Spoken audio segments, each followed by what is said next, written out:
What's up, ladies and gentlemen? Welcome back to the EMEA Challenger Circuit. My name is Dia. I am joined by Zephyr, and we're going to break down our second Challenger Circuit of the season. And Zephyr, that means our last one.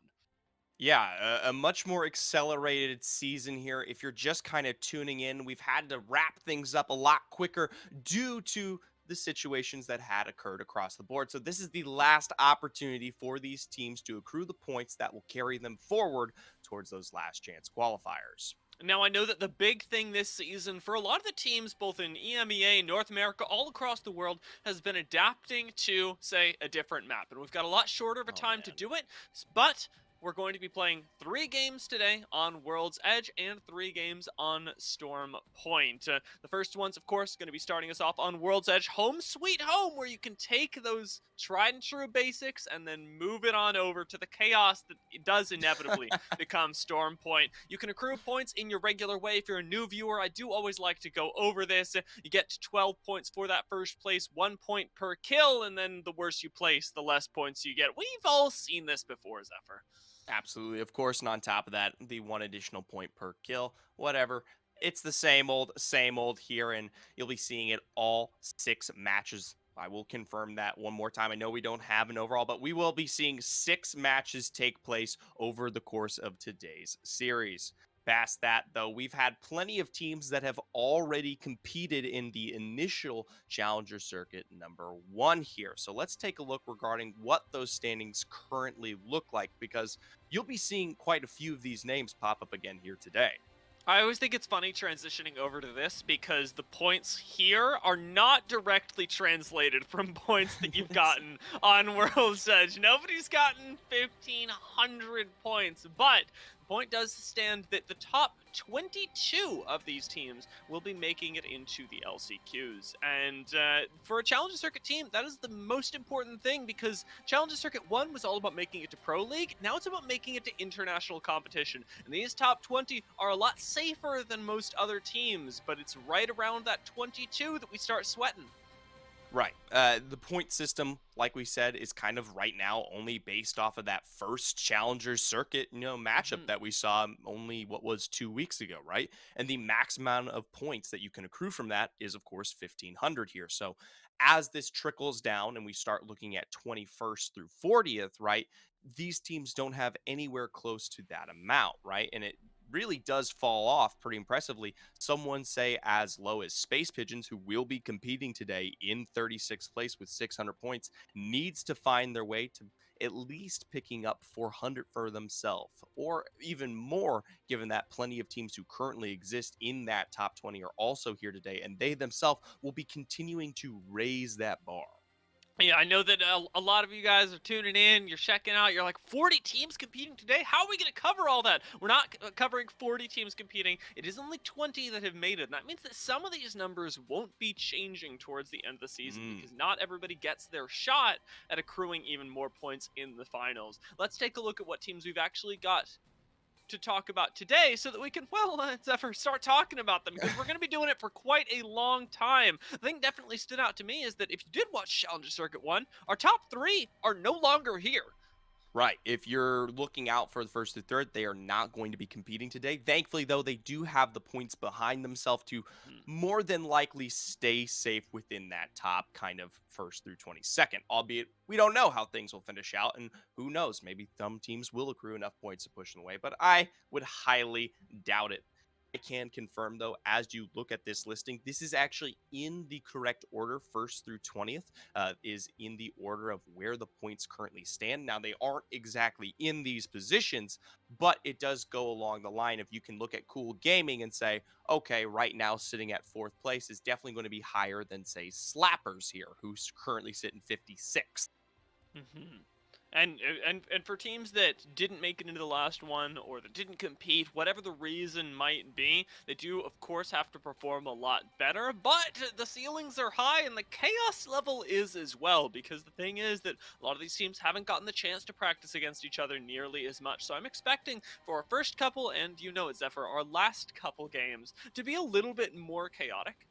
Mainly because a lot of these teams will be running into each other on rotations, sometimes even on drop in our first games.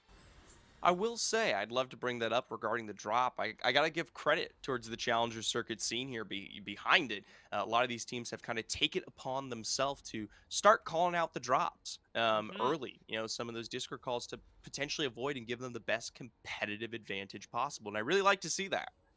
Yeah, it's been super helpful for me as well to get an idea of what we might see once we drop in. And well, speaking of, I'm taking a look at the legends that we've got here. Surprisingly few cryptos in the lobby. I'm only seeing one right now, One. and that's you know what? This is EMEA. I'd expected a few more. Yeah, we tend to see at least the crypto pop up.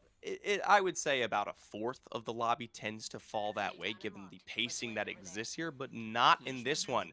Either way, we approach World's Edge once again. The dropship passing right through the split of the map here, making way into match one.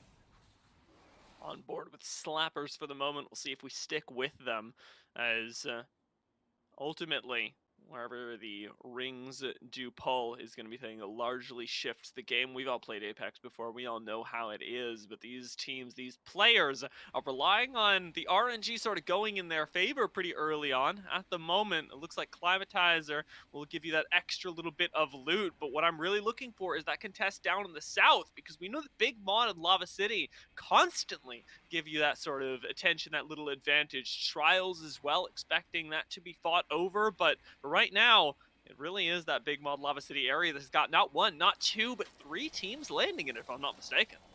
Yeah, this is, I would say, one of the most highly contested north starts that we've seen.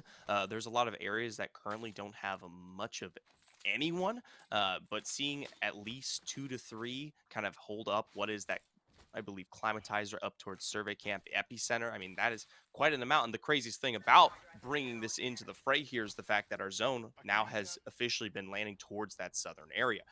When we talk about those chokes and those rotations that will become apparent here, it kind of goes back to the point that you were bringing up at the very start here. While the drops may be a little bit nicer due to the communication that exists within this community, I cannot say the same for any of these teams once they are forced to start making their way down south. Exactly, and so South is, I think, fortunately for a lot of these teams, a place that you are relatively comfortable playing. You do have a lot of pretty straightforward rotations that a lot of teams will take, and most importantly, with so many running the Valkyrie, these choke points really do start to disappear. But the difference between Lava Siphon, Harvester, and the area above them is going to be the biggest thing, because with Zone 2 pulling there, we've got a lot more terrain cover than we would normally get in, say, an Epicenter pull, where you've got a little bit every once in a while, but you're all playing in very much the same area. Now it's going to be sort of a war for two entirely different sides, perhaps even a third across the bridge to the north of Lava Siphon. Now, I'm more than sure that we'll see the zone pull out towards the east, but I'm still curious what teams may kind of set themselves up in that harvester area because rotations are going to become a really big question. Granted, there's three chokes that these teams have the opportunity to work with once they finally kind of set themselves up there. So it's not exactly the riskiest of situations, but on the other end, I'm willing to bet you plenty of teams will be playing gatekeeper and not letting that one swing through here. With about a minute left on the timer, we've now officially crossed the barrier into what is a late rotation for a lot of squads, something that people have been getting more comfortable with as the season has gone on, especially with the ability to make use of the Valkyrie. But I remember the days, Zephyr, when we would be hitting about, I want to say, 2 minutes on the clock, and we'd be saying, all right, wrap up your loop paths, let's go, let's get in zone. But how playstyles have changed since then. Right now, only one team really, truly playing the center of zone. Drain Gang sitting inside of, well, the northern end of Lava Siphon, and in a place that we do see a lot of longevity to more often than not. Absolutely. Love Drain Gang here. A roster that's kind of come together towards the very start of what really exists here in this Challenger Circuit split. Notably, you might pick up that you've got Limek here, who we're currently watching. You might recognize him from Kick Esports, or more recently, some of the other teams that you might have heard of, Ooh, Catboys, and Sizeg in some of the scrims that do exist around here in the EMEA region. Good to see that they're already in a nice position for themselves. Another team, though, definitely sitting high on the standings, though, XD, or I guess we'll say XDDD. I don't know how many times I can get the D in there before all right, I'm just going to shut up. You know what? No, I agree. I think we can have some fun with this later on today. But for the moment, we've got nothing but time as X have made their way in towards this zone. We'll continue experimenting. I think it's interesting that, like you mentioned, they are relatively highly placed. They are our highest placed squad from Challenge Circuit number 1 that made it into today. And so realistically, any sort of stability in these games, any sort of mediocre performance even should put them in contention for an LCQ spot.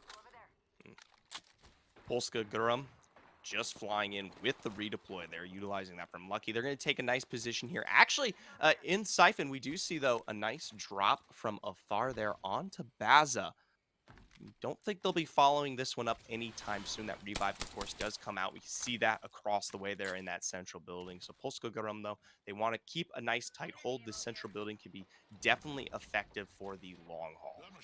Yeah, sitting inside of Zone 2, the most important thing about this is normally your ability to beacon, but right now it's your ability to bubble fight as Lufka throws down the bubble. We've got not one, but two already, and this is an instant rejection of the push. Normally when you see bubble go down, we'll at least fight for it, but nobody wants to go up against Polska Gurum.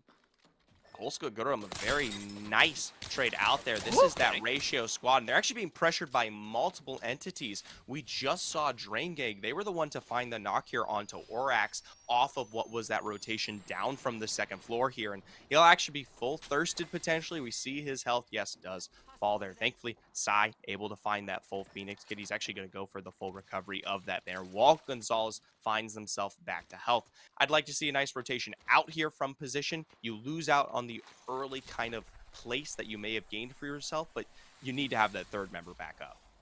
The nice thing is that, it is your Gibraltar. You do still have a Valkyrie and a Wraith, two very mobile legends, but you have lost your ability to fight for those places. So any sort of hope that you have for picking up kills, for getting involved in really late game placements does come down to these individual players' ability to clutch, something that is going to be hindered by a lot of nerves going on today. Slappers, however, they haven't had any nerves so far. In fact, they actually helped thirst out that very last member that we saw on the low ground, and they're going to be playing a really nice spot as well, one that is very infrequently contested during the mid game. Well, XDDD, they're the ones fighting for their own spot and actually seem to be doing quite well. We tune in, and there's no question that they've won this fight. Already finding the drop there on Izuma here. Venexia Esports not looking too hot. Dome does come down there from Young Hong Kong. And on the outside, though, Zay sniffs that one out. I love the rotation out from the second floor there and quickly even finds his way back to safety. Super impressed with the call from the team there. That takes communication on communication, but the ability for your Valkyrie to use that vertical mobility so ridiculously well is really impressive and definitely demonstrates a team that is worthy of consideration in those top couple squads. They didn't just make their way into fourth by accident last time. They didn't make their way into this building by accident either, as they've got the priciest, the choicest morsel inside of what is becoming an increasingly difficult to live in area. Right. Not too far away, you see my apologies, SZN just across from them, so could potentially put some threats down. We saw them providing a little bit of poke. Look, this though, Orax is officially back up here. Ratio were able to get their teammate back in play, of course. SNK, though, not too far away to potentially look for a return on this one. Definitely nowhere close to where the zone or where they may want to be, but playing slow edge definitely works for them, especially if they're going to look to pick up some KP here while that replicator is being utilized. Choice by Nico to go into the Sentinel right now is an interesting one. We do know that the zone will be evolving into what could be a mid-range battle, especially if you have a spot, let's say, on top of Lava Siphon, but at the moment, long-range options are actually going to be a little bit more difficult in maybe not this zone, but zone 3, and so I'm curious about this selection and how it'll work out for SNK's playstyle, because it will need to be shifted up from a lot of teams that would have preferred to go Lava Siphon, instead maybe favoring other high grounds where you can actually get value out of your extraordinarily long range. We'll have to see if that switch ever does particularly come through. SNK, though, they're a team that has kind of stood the test of time here. Kumbra, Nico Styles. all have seen their fair share of play across the EMEA region, not just in this split, but last as well. We've seen them go through the Challenger Circuit too. And while they weren't as successful on the SNK roster last time around, this time sitting currently in, I believe, what is 6th place with around 1,300 points, more than sure that we'll be seeing them on their way towards those last chance qualifiers. But the feed says something else to be discussed. We already have what is that 4th zone. It does, of course, pull directly kind of out towards the north, that unnamed village here is Yokai making moves across the bed. A lot of our squads have already found safety. Yokai are able to do so as well. They should not be pushed inside this building. The 3 cracks have gone down. Remember that Apex Legends isn't just a game about kills, it's largely about positioning. And I don't just mean that in terms of how many people are left alive. Not wanting to give up the macaroni building that you already have, not wanting to expose yourself to fire across the open ground.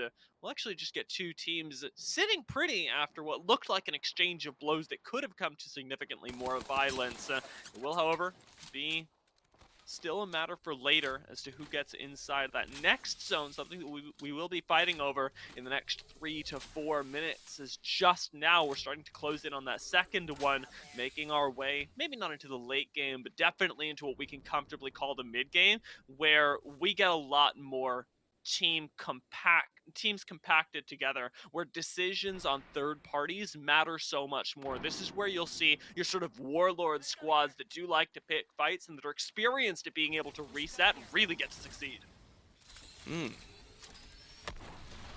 Looking forward here, tuning in with bots, a massive redeploy pulled out there by Eccentrix. And this is a squad that I have high expectations here, of course, coming into today.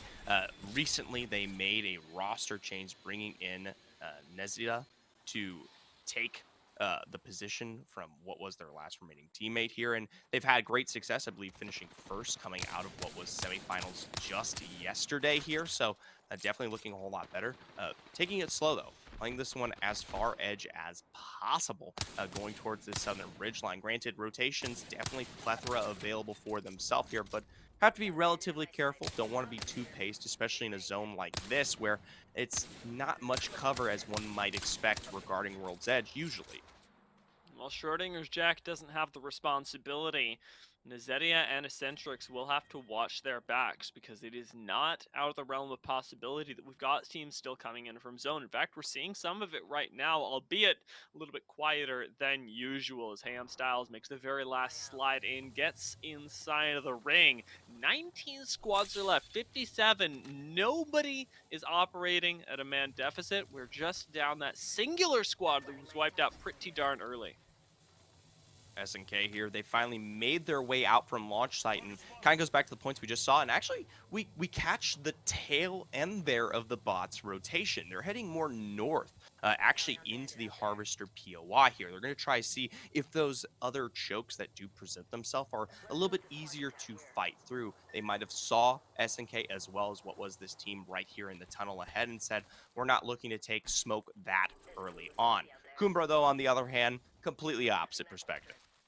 Yeah, I think there's a interesting choice here, actually, with SNK following as well when it comes to how you want to play the game, because the rotation upwards from bridge is definitely one that keeps you safer, but also lets you have a lot less opportunity when it comes to picking up kills. A lot of the choke points should already be nailed down. We're expecting to see a lot of Valkyrie ultimates if the zone continues to pull us further into the east, and that's something that now both squads have opted into. SNK still limiting their options when it comes to the ability to use that Sentinel, though, to actually be able to get a value out of a long-range weapon, because as you and I know, the difference between Harvester and that wall off to the east is nothing. Not at all here.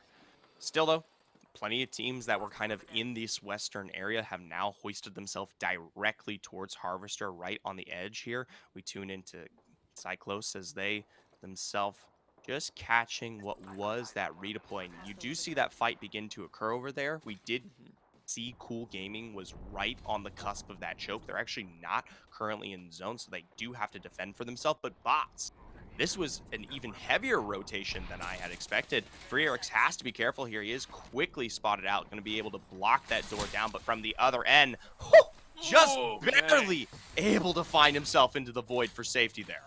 super surprised this wasn't sniffed out earlier, but now Forax on the back foot, leave just giving the front to defend, already taken Wow. down. This is going to be bots picking up likely 3 kills, as they have not made this fight look difficult at all. They pop right back into the bubble, and while it does expire, there's a third party coming in, and that is the thing they've got to be most worried about. SMG crew are making their debut, and with the bubble instantly disengaging as well amongst a flurry of fire. Bots get the chance to reset, perhaps not fully. Schrodinger's Jack still at half HP, but playing this small door, playing this portal, they're going to get the opportunity to have picked up that kill and let the other squads expire around them. SMG do officially fall here. Thankfully, they stunted what was the rotation that came in immediately. Cyclos was able to find their way out and actually underneath Harvester to survive. So what was the initial engage against them didn't turn out as bad as provided. Nazita here, though, not looking the best. Has to throw down for the dome, pull back, and find the full bat. Is running out towards the other end. And actually, that is the full Cyclos roster. That's no so one crazy. was brought down. I'm almost sure we would have seen at least one, and now with the portal coming through there, likely to find their way towards future safety. That means it wasn't just a third party, it was a fourth party as well, because the squad definitely expired in this exchange. To see them survive in the unlikeliest of scenarios, absolutely insane. And now they're using the portal to get out, so they hadn't even used that, but they do lose one on the way, with Schrodinger's Jack picking up a kill. Not sure on who that was just yet, on what sort of utility you are now missing, because right now, you're going to need every single bit of it, whether it be that bubble, whether it be that Valko, whether it be that portal, because we are about to close in to the opposite side of this mounting. Team like Cool Gaming is going to have to relocate. Everybody's going to have to leave Harvester. Yeah, and like I said at the very beginning of what was round 2 here, this area has little to no major cover to play around. You come through these chokes, and most of the buildings that will be available have already been taken out for quite a long time here. And at top of the board there, we are going to see XDD does fall at the hands here of Michi, the ZBW roster, a name that between the two of us haven't heard in quite a while. This is a squad that was relatively quiet this season. I remember them last season for their Seer, if I'm not mistaken. That was a really exciting time in the preseason qualifiers.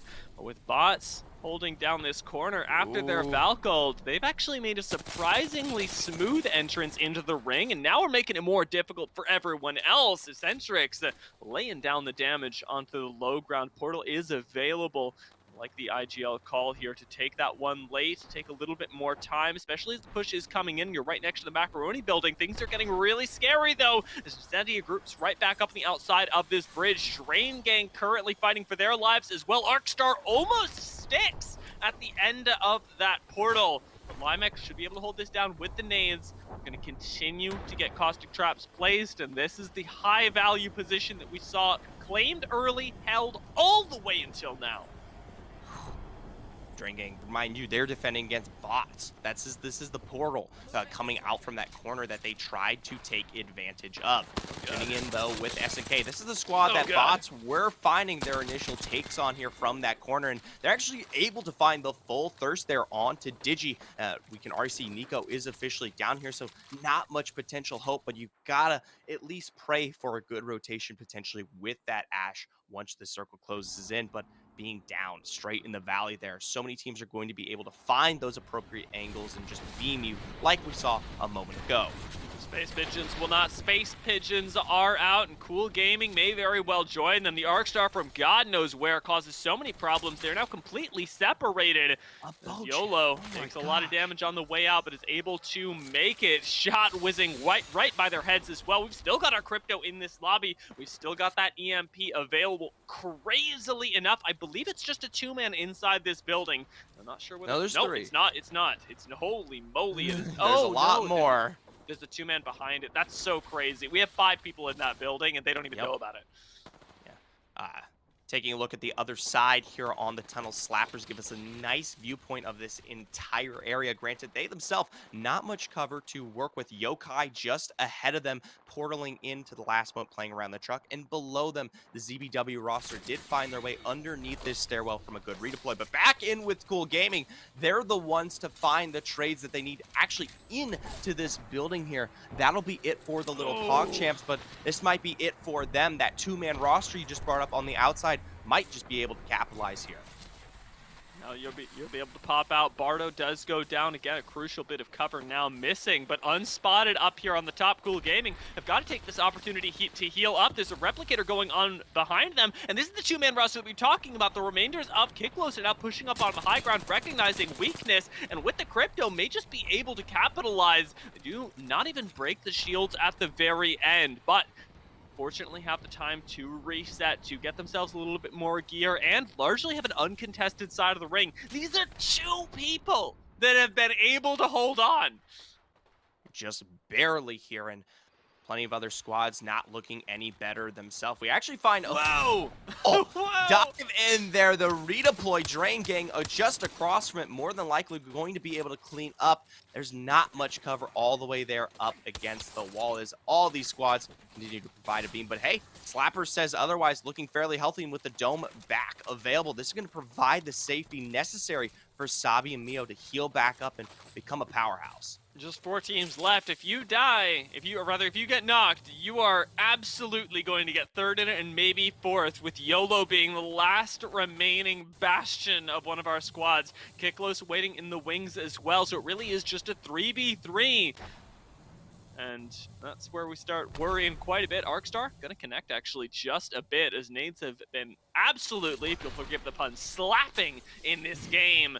Drain Gang taking the brunt of it as they play the minimal cover around the side here. They do have the caustic and are playing this close range fight pretty darn well. Getting pushed up on though, Limet goes down, Wicked goes out just like that. Drain Gang go down to the Slappers, and it's time for the third party to start coming on in. Kiklos could very well take this, but they know they've got a third party just off to the side of them. What they don't know is that it's just the one person, and now we've got 3 teams left.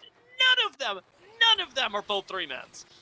Oh, and YOLO there is spotted out fairly early. Mayo just barely, actually almost able to survive there. And crazy enough, Kiklos, who've been taking their time here, they're the ones to come in at the very end of this fight here. I swear, this might be a 2v1 situation if Mayo was pulled down there. This is, I believe. No, it's 2v2 for the moment. No, there it is. Mayo is down. There we go. All right, Kiklos know exactly what's going on. It is time for us to pull the trigger on this play. We got Gibby Dome down. We got defensive apart. We're pulling out all of the stops, and just like this, there's no way out. Kiklos should be taking your very first game with a massive shot out of the sky. The 2-man takes the victory. I gotta give heavy props here. The last time we had tuned in with Kiklos, there were a 2-man sitting right outside of Grandma's house with teams like Cool Gaming there fighting just in front of them, and they were able to clean up and, more importantly, survive. That was absolutely crazy. I cannot believe that they made it all the way through to the end. It seemed impossible. They were in a building with 5 people and they walked all the way past them. But we've got to appreciate the other squads that made it up there alongside them, because there were some pretty high kill numbers put up alongside of that first place that may not ultimately leave Kiklos in that #1 spot. Right. We saw teams like, what was Slappers find success throughout the entirety of that game. And while they might have fallen quite early on and the end of that zone, technically 4th place isn't early in a sense, but still early in consideration of the positional placements, they were able to take out teams like Drain Gang before they went down, and plenty of others during the rotational period here. So as we take a look at those standings, they might not be what you expect. Wow, Slappers out on top with 20 points. Cool Gaming, but my question is, where on earth are Drain Gang? They picked up so many kills, they made it into 4th place, and yet a measly 12 points awaits them. 5th place overall. It ain't bad, but you know they're looking for more. Absolutely here. Two names that we didn't have the opportunity to really see how they procured what were the points they had. Cool Gaming and SNK, both with some heavy rotations for themselves here. Cool Gaming we saw towards that choke and then on the inside of that building finding the success, but then finally capitalized on ratting for their final placement with YOLO for the last remaining moments. SNK pulling from the launch site, able to pick up a wealth of points themselves, albeit not the best positional advantage. No, this is an interesting game because it tells us a lot about how much positioning matters in these games, and I mean that in terms of quite literally where you are physically on the map. This time there was still a lot of variation. We've still got a lot of teams that are getting used to each other, but the pace of the game was one of experienced players. Already you can see the growth, not between Challenger Circuit 1 and 2 of this season, but between last season and this season. The caliber of these squads has increased drastically, and we're going to get the chance to witness even more of that once we come back from a very short break with game 2.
Welcome back, ladies and gentlemen. Game two now on the horizon. But before we do that, Zephyr, we got to check in with those standings once again because we saw a little glimpse of them after game one. But my oh my, how much these standings matter going into the second game. Everybody's got their eye on that top spot, and with the top place only being 20th, or 20 points, it's achievable. Right, and Slappers here, got to give them high credit coming out of that last game. If you missed it, they were able to pick up and accrue a majority of their points, not from their position, but the kills that they had decided for themselves. And it's something that exists not among just them, but also Cool Gaming, SNK as well here. So definitely some identities beginning to form just based off that game one. This is a moment where I'm looking for the squads like X Triple D, who were up in the north, to make their return as well, because we already saw it was a very strong fighting team be beset on all sides by challengers. Next DDD, they can make it out of that. They will likely find themselves in maybe the top three, likely the top two, or even one, because we already know that communication is on point, but it's about managing the amount of threats that you have. And that's something that a lot of IGLs right here, right now, are testing themselves on, is their ability to say, all right, this is our position. Who's the biggest threat to us? Where do we actually need to go? And who can keep us from doing just that? Right off the bat here, we're going to be taking a look to see if anyone's switching anything up just right through and through. We still do see the singular crypto as it stands right now for Kiklos, our winners there of game one. And who knows, maybe that was the advantage that provided for themselves overall in that game. The extra knowledge provided from that drone may have given them that just little bit of emphasis when it came towards making the appropriate rotation. But who knows? I, I'm theory crafting. I can feel Snipe Down right now just rolling in his metaphorical grave as Tigers on mission lock in not one of, but the only Bloodhound on World's Edge today. How far we have come since last season, Zephyr, when you and I were just talking about Bloodhound Gibby Octane every single game. Now we got Wraiths, now we got Valkyries. We've never seen an Octane this season, and it's a Oh, singular Bloodhound that has made their way into the game, and a big investment in the late game as well, because as much disruption as crypto provides, Bloodhound, especially in fights with a lot of squads, provides increasing amounts of value.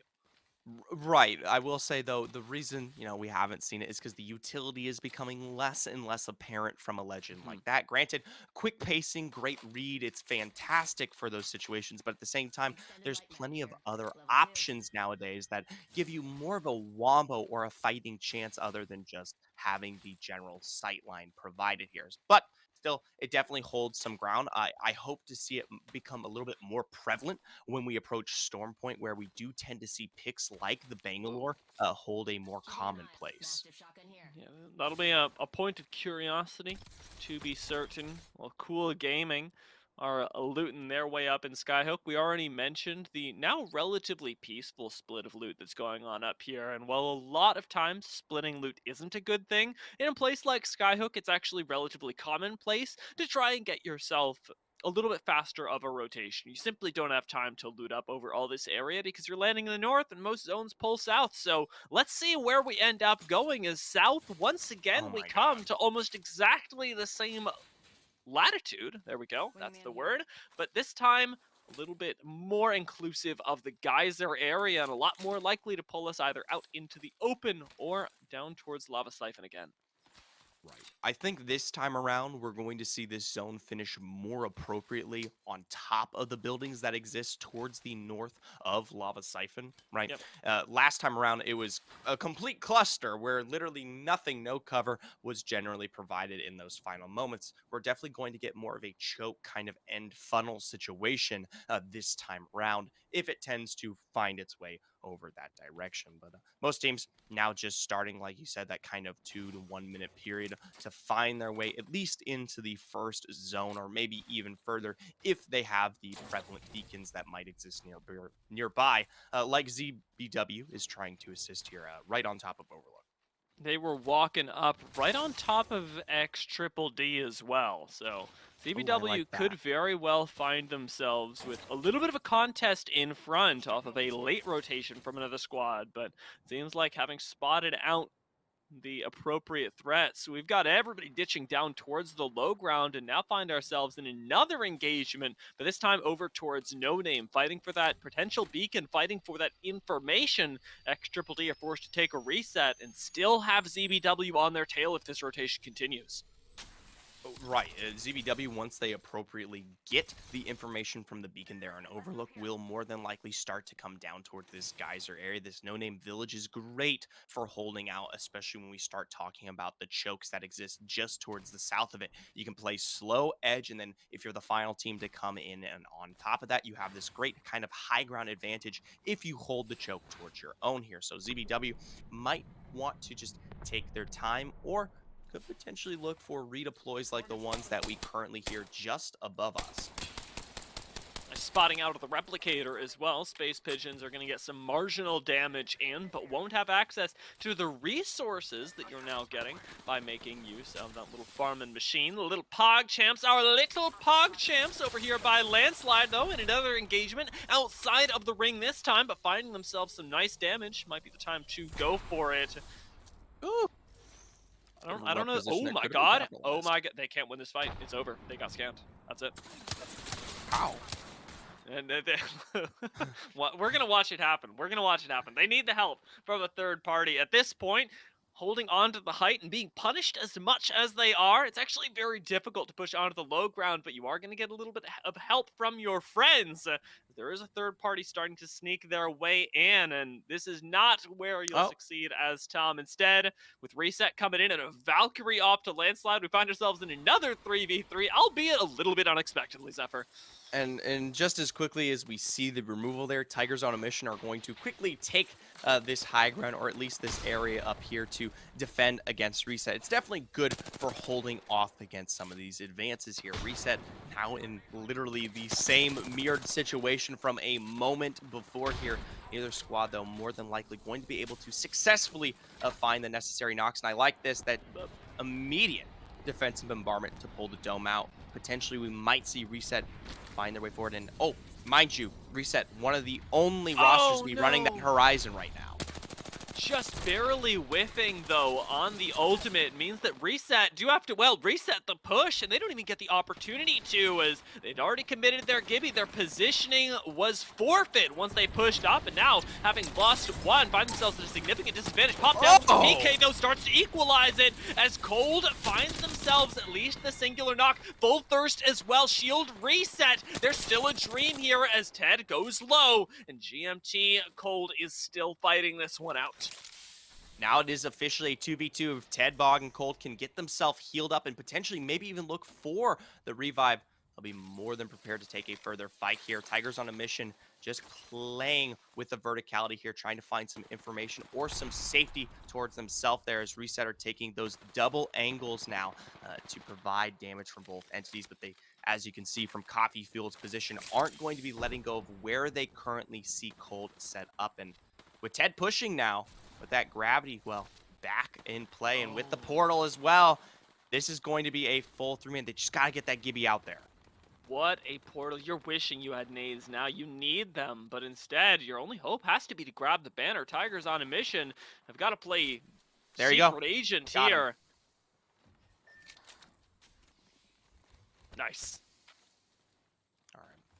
They've got the banner. Now they are going for the full escape here. Mind you, they are at a disadvantage in terms of mobility and rotation. Granted, they can play off of something like that Gibraltar Dorm given the opportunity, but it looks like Reset, they've already caught a little bit, or they're a little bit late in terms of the action at this point. Going to be just catching the tail end of that rotation. I got to give high props for you and maybe the audience that might be watching. Reset is actually playing with a new member. Cold, they're coming in last minute to fill for this squad or for Challenger Circuit #2, and they actually performed really, really well, given that Cold has no comp experience whatsoever. Notably, he's actually, a fun fact, he is the social media manager of GMT. That makes sense. I understand now why GMT was in front of his name. I was like, I don't recognize this guy from Pro League, and all the pieces start to come together, except for that one about not having competitive experience, because the fact that he was able to almost solo hold on to that fight up Kind of top was insane. crazy, absolutely wild. Kiklos, however, on the north end, may still be running into the remaining squad of Tigers on mission, who were coming up behind them, and bots, who were starting to rotate down from Skyhook simultaneously. We could see some serious clashing behind Kiklos, and it's where they're going to have to make really good use of their likely drone to cover some angles where they could be flanked by otherwise. You can see it sending around the back end of that choke to potentially find that information. We take a look, though, more towards this kind of in-betweener area between Geyser and the hill that exists right ahead of them. This is where we saw teams like X Triple D hold themselves up, where you actually currently see Drain Gang right now. So for most of these squads, it's just about biding their time. The circle is going to be pulling out and more towards those buildings, but it does tend to kind of trail a little bit more towards that northern area where the choke does still exist here. Granted, though, I don't think it will exist for that long. My interpretation is that this one will continue to pull more directly into the unnamed village and that exists there. Yeah, I'm really liking the position that Ratio have right now. I think they've got a really good spot up on the hill, what sometimes is called Grandma's house outside of Geyser, able to clean up kills there and have a relatively removed position from everywhere else. Kiklos all the way on the outside, however, have taken a really long way around and are again choosing to go through Harvester like it bit them last time on a very similar rotation with only a minute left to do it. Things can get risky for squads that are separated by a mountain from where they are and where the zone is going to end up, because this one does start to hurt a bit. And just to confirm there, it looks like we did see Cool Gaming pick up the full wipe on what might have been bots in their rotation down from the Skyhook area. So just catching the backside of them, we know they exist actually even further north than bots themselves here. Little PogChamps, though, they're more successful. The redeploy does find them into the Geyser area. They don't quite have Jezza yet, but I don't think most teams are going to be actually within this POI specifically, so a little bit more safety provided, at least getting their third member in play. Yeah, a big part of this is that Geyser right now really, wow, that's a lot of gold, really doesn't feel that good, as holy moly. Unfortunately, we've got a whole team not feeling good. SMG taken out just like that. But with the promise of Geyser being that you will have low ground going into the next couple rings, it's a tough spot. And tough spots are the ones where your best teams will have the chance to succeed, make them shine, make it into that late game. But more often than not, you're going to struggle. It's going to be rough, and you may be sacrificing some placement points for the ability to pick up a few kills. Taking a look back towards here, Space Pigeons, they're going to be playing Gatekeeper here to plenty of those squads that still are trying to find their way in through Geyser. Reset, looks like they actually found their way down and back towards Harvester, out through the tunnel. That squads that still are trying to find their way in through Geyser. Reset, looks like they actually found their way down and back towards Harvester, out through the tunnel that exists there on Landslide, and did take a chunk of damage from another squad that might have found the assault upon them here in this area, but it looks like with those death boxes not too far away, might have been more the successful victor here. I'd like to see who those specifically are. Okay, so they do still have a squad that could come up behind them. Interesting, interesting. And I love this shot. Props to our observers, by the way, bringing up the fact that this is spotted out in a big way. Streamy could take out a member, a little bit of a rat play, find themselves a very advantageous fight. See how this goes. This is that X Triple D Ross that we brought up, but just as quickly as they spot them out, the response is found for Reset there. Cold picking up a bit of a beam, but is punished just as quickly. Now has to look for that full bat, the Reset, to put themselves in a more substantial space of health here. But that defensive bombardment will continue to pressure, pulling to the sky with the gravity lift. Will find just a little bit of cover, but continually these ordinances rain down as well as the arcs. My eyes just did like a massive blink there going, whoa, wait, that arc star didn't hit. I'm sure X Triple D felt exactly the same way. they continue to rain ordinances down, finding the crack, finding flesh, and instantly finding the knock. The beams from Zaxi are just enough to likely pick up the kill here. Double still available, I believe, but there are some shots coming in from another squad, and this is Kiklos, we believe, from earlier. Well, either way, XDD able to find a little bit of a hole here on the other side of this wall. This little bit of a divot gives them the opportunity to reset, but that Arc Star will force them forward straight into the dome. They'll have to find this one. Young missing the first shot, but finding the second here to go for the full break, bringing down Raza in their assault into the storm. Young looks so good there, being able to identify, hey, I don't have a bubble, but let's freaking go. We're going to full send it in. No worries there as XDD pick up the kills, still have a minute left to rotate in, and honestly, are not facing any challenges at the moment. So now, I believe, yeah, Ted Bog, the only one still left alive here for the reset roster, just sitting within that storm, might be able to find the banners, but the actual full revive reset is still a question to be had here. Not many opportunities left up in that one, but hey, major props, of course, to XDD, already looking a whole lot better. We knew this team was coming into this with a lot of experience, and more than that, the micro play that we saw from the game one that gave us our expectations. It was a bit of a shame that they fell as early as they did, but now are picking plenty of KP for themselves. Speaking of KP, though, once again, Cool Gaming eliminating another squad, this time around going to be that Tigers on a Mission crew. No more Bloodhound in this lobby, that's for sure. Feels bad to see him go out like that, as I'm sure the res had just come in. But now, we're going to have to see some other reses start to pile up as well, since we did get those banners recovered by Reset on the more western side of this map. Cool Gaming continuing their onslaught, pushing up now into the high ground. Haven't had their shields broken just yet, but have to play this one slow, and unfortunately so, since they are pushing up into not one, but likely two squads. Kiklos having made the rotation around from Harvester, and now perhaps looking for an entryway of their own. Right ahead of them, of course, being the Noka Jaw squad, with the few or only to hold out onto this southern ridge here that is currently available for Cool Gaming. They have to take this one away. Granted, I don't know how... I mean, I'll say this. It is going to be the appropriate kind of take in terms of KP. You pick up that squad, but in terms of the future kind of rotation for themselves, yes, they'll always have the opportunity to play around something like the redeploy, but I'd like to see them maybe contest for where we currently see ZBW on the opposite end of that choke. But granted, have to defend their backside first, but the slow pacing might actually punish them here. Very well could.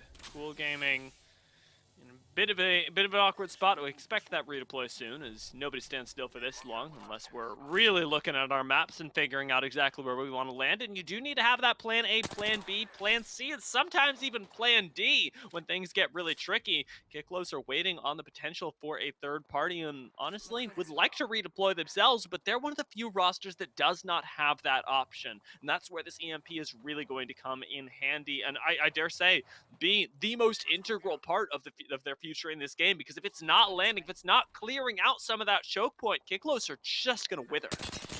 And this is incredible as we take a look at this zone here. It's actually going to fall relatively similarly to what we saw in game one, but of course now more appropriately in those buildings there. And just across the way, there's only one squad kind of currently in that final position, but still plenty of room on some of these other buildings that exist. Space Pigeons, they finally work their way out from their defensive area here to eliminate what will be eyes and the rest here of the Little Pog Champs roster. Guys are the promise of being able to pick up KP, but the unlikelihood that you were going to make it out past then. Kiklos trying to make their way out as well. Cool Gaming doing exactly the same, but with a little bit more cover. Kiklos can still play on the outside for the moment, try and delay their fight until later, but Cool Gaming don't want to play this way. They want to be the gatekeepers to Kiklos, and they're doing really well to put themselves in that position. Still have to contend with a few squads that are up in choke points. One of them has already evacuated, though. Instead, we're going to go for this redeploy and kind of getting their cake and eating it too. They get to fight and make it into the ring. Let's see where they end up landing, as Kiklos recognize that this chaos is their only time to start to push up, to get some piece of heaven, and do end up making their way into the ring. Cool Gaming pulling the oob. I think they've got this. Nobody's gonna hear them coming down, and right now you see the pings. Instant jump onto the three. There it is, instant knock as well. The power of oobing right in front of you. It's going to be the full knock from Cool Gaming, quick as you like.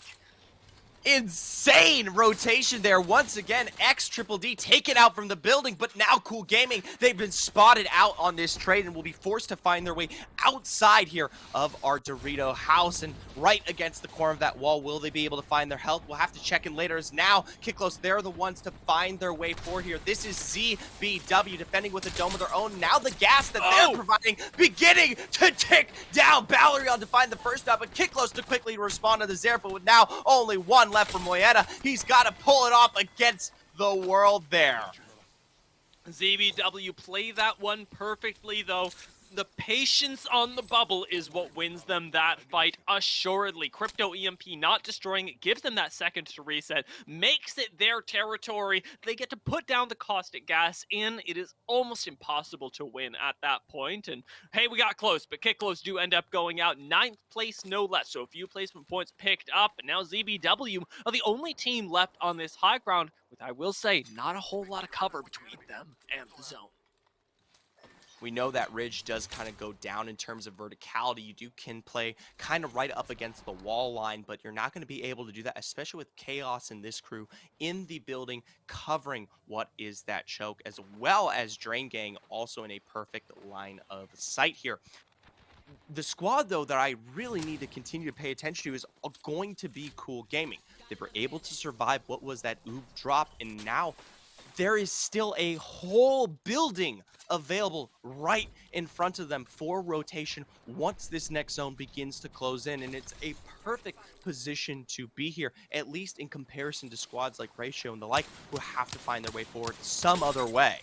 I believe right next to them, we've actually got a squad trying to make their way in. Valkyrie ult from above makes ZBW's transition into the ring a lot easier. Polska Gurum, who I thought were going to fight with Cool Gaming, seemed to be taking the opposite way around, letting Cool Gaming have this building completely uncontested, Zephyr. Right underneath them, we do have a squad that is, I would say, making this even easier for them to hold. Okay. All right. You're saying gives them a little bit of a defensive opportunity, as most squads can't now aggress upon this one. Okay, I like it. I like the analysis that you provide here. That, of course, is going to be Polska Gurum, as they still, though, could potentially maybe work their way out. I will say, though, this is when we do start to talk about that funneling that I brought up fairly early on here. While Cool Gaming was able to survive the initial elimination from the end sum here as round 5 closed in, now you have to worry about when this zone forces them back up against the wall out of that door. Squads like Polska Gurum can find their way to the opposite end, and if they do have the safety and cover, could eliminate them as they're forced to rotate directly out. Squad like Drain Gang gonna have to worry as well. Interesting use at the end of the Void, actually using it for just a bit of scouting. Won't have this up as the zone starts to close, but still with the possibility of whipping out a quick portal when it's necessary. Likely to the outside of the fence line here, perhaps the low ground, but you see the fence is just off in the north. That's where you want to be playing. You want to have some sort of cover here. There goes a portal right underneath Cool Gaming. We're going to have not one, not two, but 3 squads trying to contest this. Bubble's going to have to come out if you want to make this push stick, because otherwise that's a portal that's now wasted for nothing. Limek now going in for their own portal, not on the outside of the fences, but on the outside of the building, and everybody takes it, everybody's in. Drain Gang are ready to fight. Drain Gang, though, ticking down here. A bit of a burn. That's the response from ZBW's gas of their own, and now right back towards their original building. That wall will punish Wicked and Lineman. Oh, just a click of health away. ZBW able to now aggress and actually find their way towards the second floor of this one. TikTok Gang just below them as well here, and now the 3 squads that oppose them on the opposite side, the building just ahead. Cool Gaming and Polska Gurum still contesting this area. We're going to continue to get this even more complicated as well, holding off corners, making things so difficult. ZBW are running this lobby right now. Gonzalez on a sliver of health, but we've got a defensive bombardment coming down. ZBW are going to have to retreat inside. Everybody gets a respite for the moment as Cool Gaming think of what on earth their next move could be. You've got almost no cover to play once you drop off this rooftop, scanning out who's below you. Zuni knows that their northern end is safe, but out on the south, Bubble comes out. You want to bubble on the north side. You want to move up towards your next little bit of cover. Zuni's not going to make it just yet. Bubble's going to have to be forced really soon. Out comes the nade. Zuni makes it in. There's a little bit of safety for Cool Gaming. They've got 12 seconds of peaceful respite until they are forced right back into this hellscape. 4 squads left. They push up. They get themselves a little corner that's so difficult to catch. But CBW have spotted them out now, and things start to get difficult. Cool Gaming are not out of the woods. Instead, taking the ticks from the caustic gas. It is nearly impossible. They push up to the high ground. They take on a squad, end up taking the wipe as well. CBW go out. Cool Gaming are on the high ground, and Zuni takes to the skies to overlook the chaos. How long he can survive here as all the fighting takes place below a final wipe, and one member left. He will burn his TikTok gang from underneath. The original squad in that building come out on top.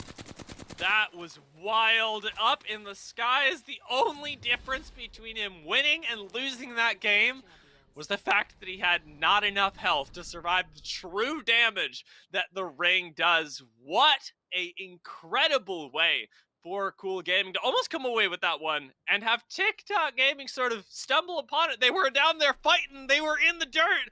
2 squads left. Where's everybody else?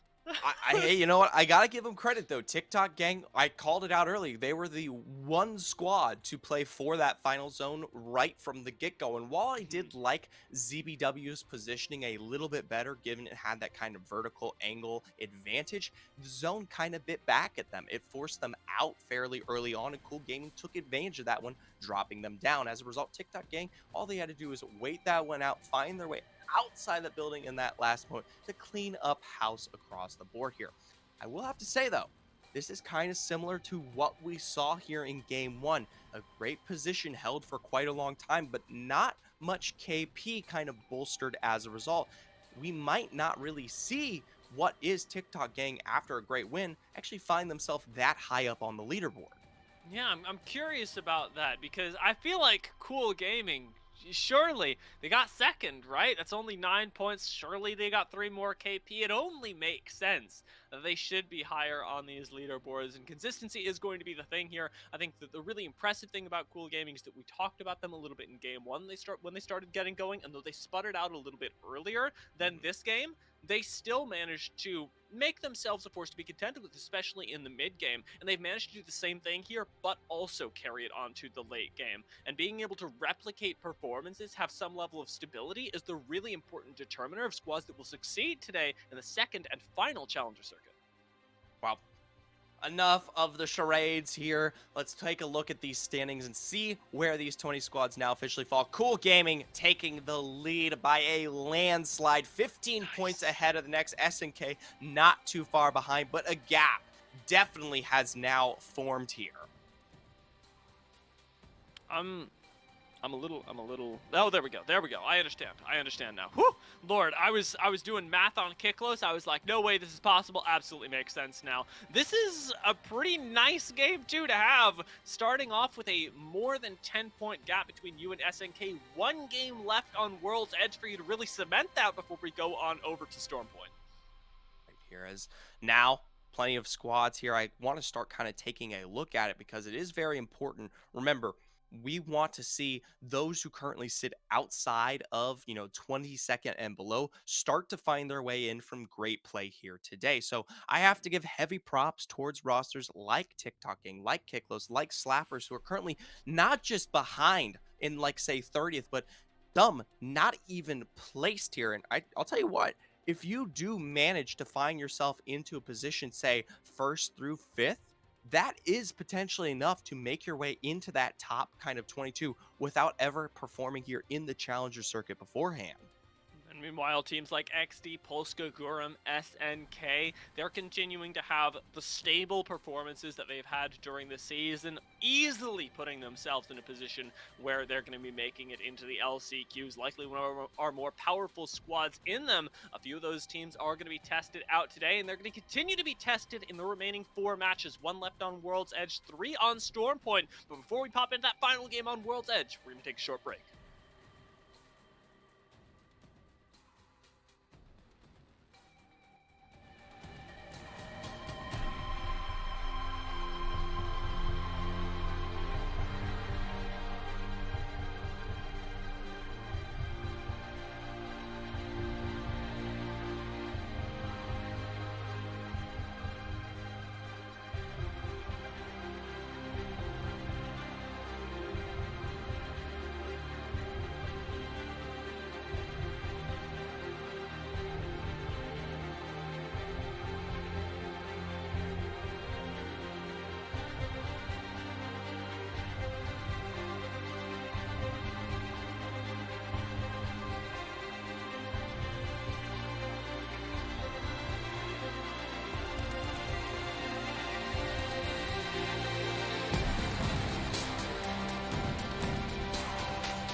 Hey Dia, your mic.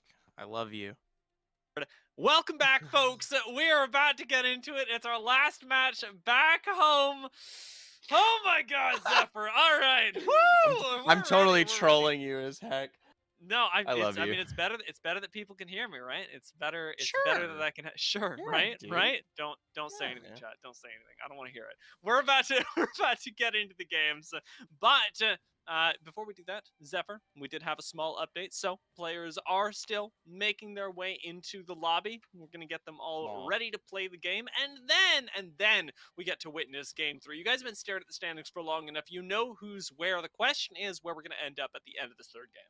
Well, I haven't been staring at the standings, so for my sake, to help me out with the mathematics behind the scenes, let's take a look one more time at where Okay. our current 20 teams reside. Of course, you've been paying attention. Cool Gaming taking a hefty lead here on World's Edge, 36 to their name, 15 apart from SNK and ZBW currently hold themselves tied. I think that the most impressive thing about Cool Gaming's win, or rather their top in the leaderboards right now, is that it hasn't been something they've stumbled into. This has been pretty carefully planned. We actually noticed midway through that last game that they were taking time to plan out potential drop spots, how they were going to approach things. We've seen them with some really intelligent plays, making their way not only over the hill and into the actual zone to fight, but making their way through the zone with really crucial Wraith portals, excellent use of bubbles. This team has their fundamentals dialed in, and it does speak to the level of competition here that despite the fact that we've had 2 different winners, neither of those winners are in the top 3 right now. Exactly. And well, in fairness, we don't know how that one might. It's actually crazy. Now that you bring that up, both our winners, Kiklos and TikTok Gang, actually currently sit in 5th and 6th place. It's the squads that have continued to retain that level of consistency across both our first 2 games that currently hold the points that house themselves just a little bit higher. Granted, given that they do hoist those wins, they aren't that far apart, right? I mean, playing for position and finding the win can be just as good, albeit it's usually those teams, those kind of warmongers that you bring up that tend to accumulate the extra standings that carry them towards those dominant victories that we're currently seeing out of Cool Gaming, albeit the ones that sometimes aren't the big first place wins. Yeah, I mean, a lot of that has to do with the points that I think typically get undervalued when we start the broadcast. If you're tuning into your first match of Apex, like I was so many years ago, you go, oh, you only get 1 point per kill. That's like nothing. It's whatever. Right. But it adds up ridiculously quickly, and you can tell from teams like Slappers, teams like ZBW, I think especially, who haven't been making it that ridiculously late. SNK though, they're definitely impressing me today because they've managed to have consistency not only in the first 2 games, but considering last week, consistency there as well. And being able to make it into those top 5, I think top 6, if I'm remembering correctly. Oh lord, there we go, top 6, just barely. And then also be able to pull out second place right now with no wins just yet, pretty darn impressive. I mean, in SNK, I kind of dug into it a little bit in the chaos that is Apex Legends during the game. But now that we kind of have time, I can talk about it. SNK. I mean, I think this is one of, if not the oldest rosters that currently exist in our finals here. I mean, Kumbra and Styles, who exist, have been together for at least 2 years now. They started out on some rosters by the name of We Love RNG and PKS, and then actually joined Click Esports with Plame, and then continued to compete for quite some time. And coming into what was this Challenger Circuit 2, they kind of retained or brought back on Nico as a personal friend they found just kind of looking for a team, and then now have found massive success, not just here, but in plenty of other places regarding scrims and other EMEA competition. And I believe if we're talking about things like ALN, I believe they're actually the #1 roster there right now. Yeah, it is wild how their synergy is really taking off as well. I mean, you talked about all that time playing together, and you can tell inside of the game. We've seen several plays that we've actually called out today, whether it be from SNK or other teams across World's Edge, where things are communicated very quickly. I think it was X Triple D that we recognized in Game 1 for having a moment like that. And it is something that makes the difference in these 3v3s, even though it's not something you think about initially, because sure, you could just talk about things, you can just communicate the information. Doesn't matter whether you've played together before, but in these matches, it really does ultimately come down to how much experience you have as a full three-man, and where you're actually comfortable inserting information. You can't clog up comms. You can't get too excited in the heat of things. You've always got to stay on top, and it is that discipline that we're seeing. Some other teams that I want to give some credit to, just, across the board here, that I'm still looking for is some general performance. Bots is going to be the big one for me, right? Hmm. They come into this one at a massive risk, right? Jack and Trix have played through Challenger Circuit #1 and have already put some points to their name, but man, he's going to kill me. Nezedia is going to kill me every single time. He yelled at me last night about that. Anyways, Nezedia technically has 0 points right now for this roster, and he is typically a full send a part of it, right? Hmm. So the thing is, coming into today, they need to find major performance. They will have the little bit of points to work with regarding Trix and Jack, but they're relying on that kind of prowess that exists behind Nezedia, coming from being on that Trojan roster and playing through all of Challenger Circuit #1, all of the last chance qualifiers to potentially enable them here. And that's just not something that I've currently seen thus far. Sitting at 14th place, there's definitely a lot more love that could be given here, just across the board.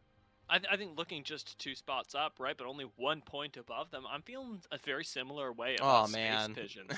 I've seen a lot of Space Pigeons in my time, and though the roster's gone through some shifts here and there, they're a team that on their debut I definitely praised with that they've got a really clear idea of the fundamentals of the game. The very same thing that we were talking about Cool Gaming having, Oh the man. ability to recognize what terrain they have want to hold and the threats in between point A and point B. Space Pigeons were really on top of, and it does feel like in the second season, whether it be that there are other teams that are also now on that level, or that Space Pigeons are undergoing some internal difficulties, that they're not quite there today yet. And I'm still waiting. We got 4 games left for them to prove to me that these first 2 games were just flukes. Right. And in fairness towards Space Pigeons, the only member that currently still exists on that roster from the original pairing is going to be Digital Play. Wick and Patty are new additions in comparison to what we saw from Challenger Circuit 1. You still do have people like Kroko on the roster as a substitute, but not in the main position that was to be expected from last time around. But I'm of the same position as you. I definitely want to see Space Pigeons finally kind of find their way up.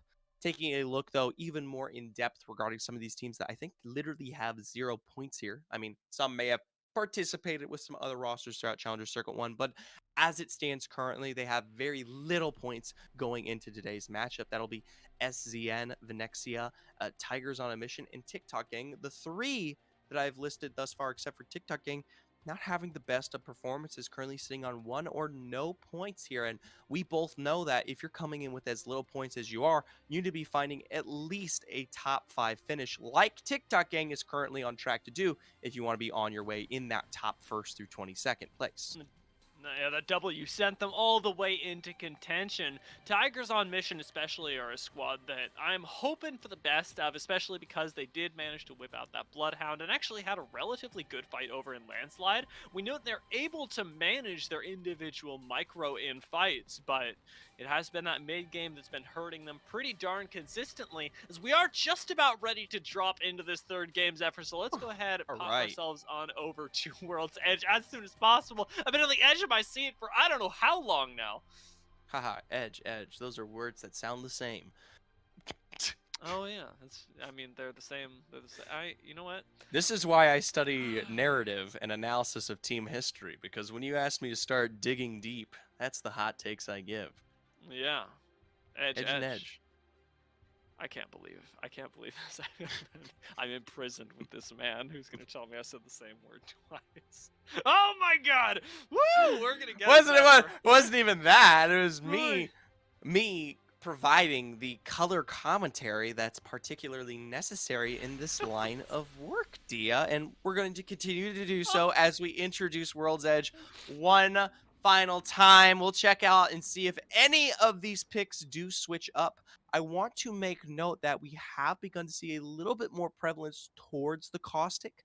In our final moments of that game, we saw the double train there from Drain Gang as well as ZBW on that building, and that was definitely something that was very notable in those final moments.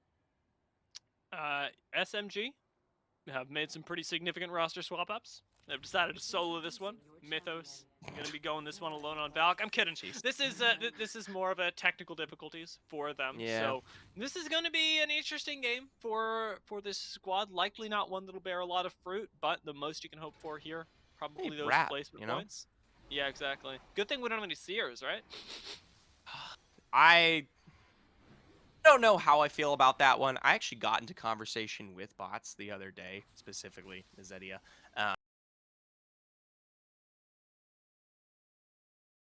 While he did kind of proclaim that he enjoyed the pick, I was quick to notion that I really feel it's a little too reactive at this point.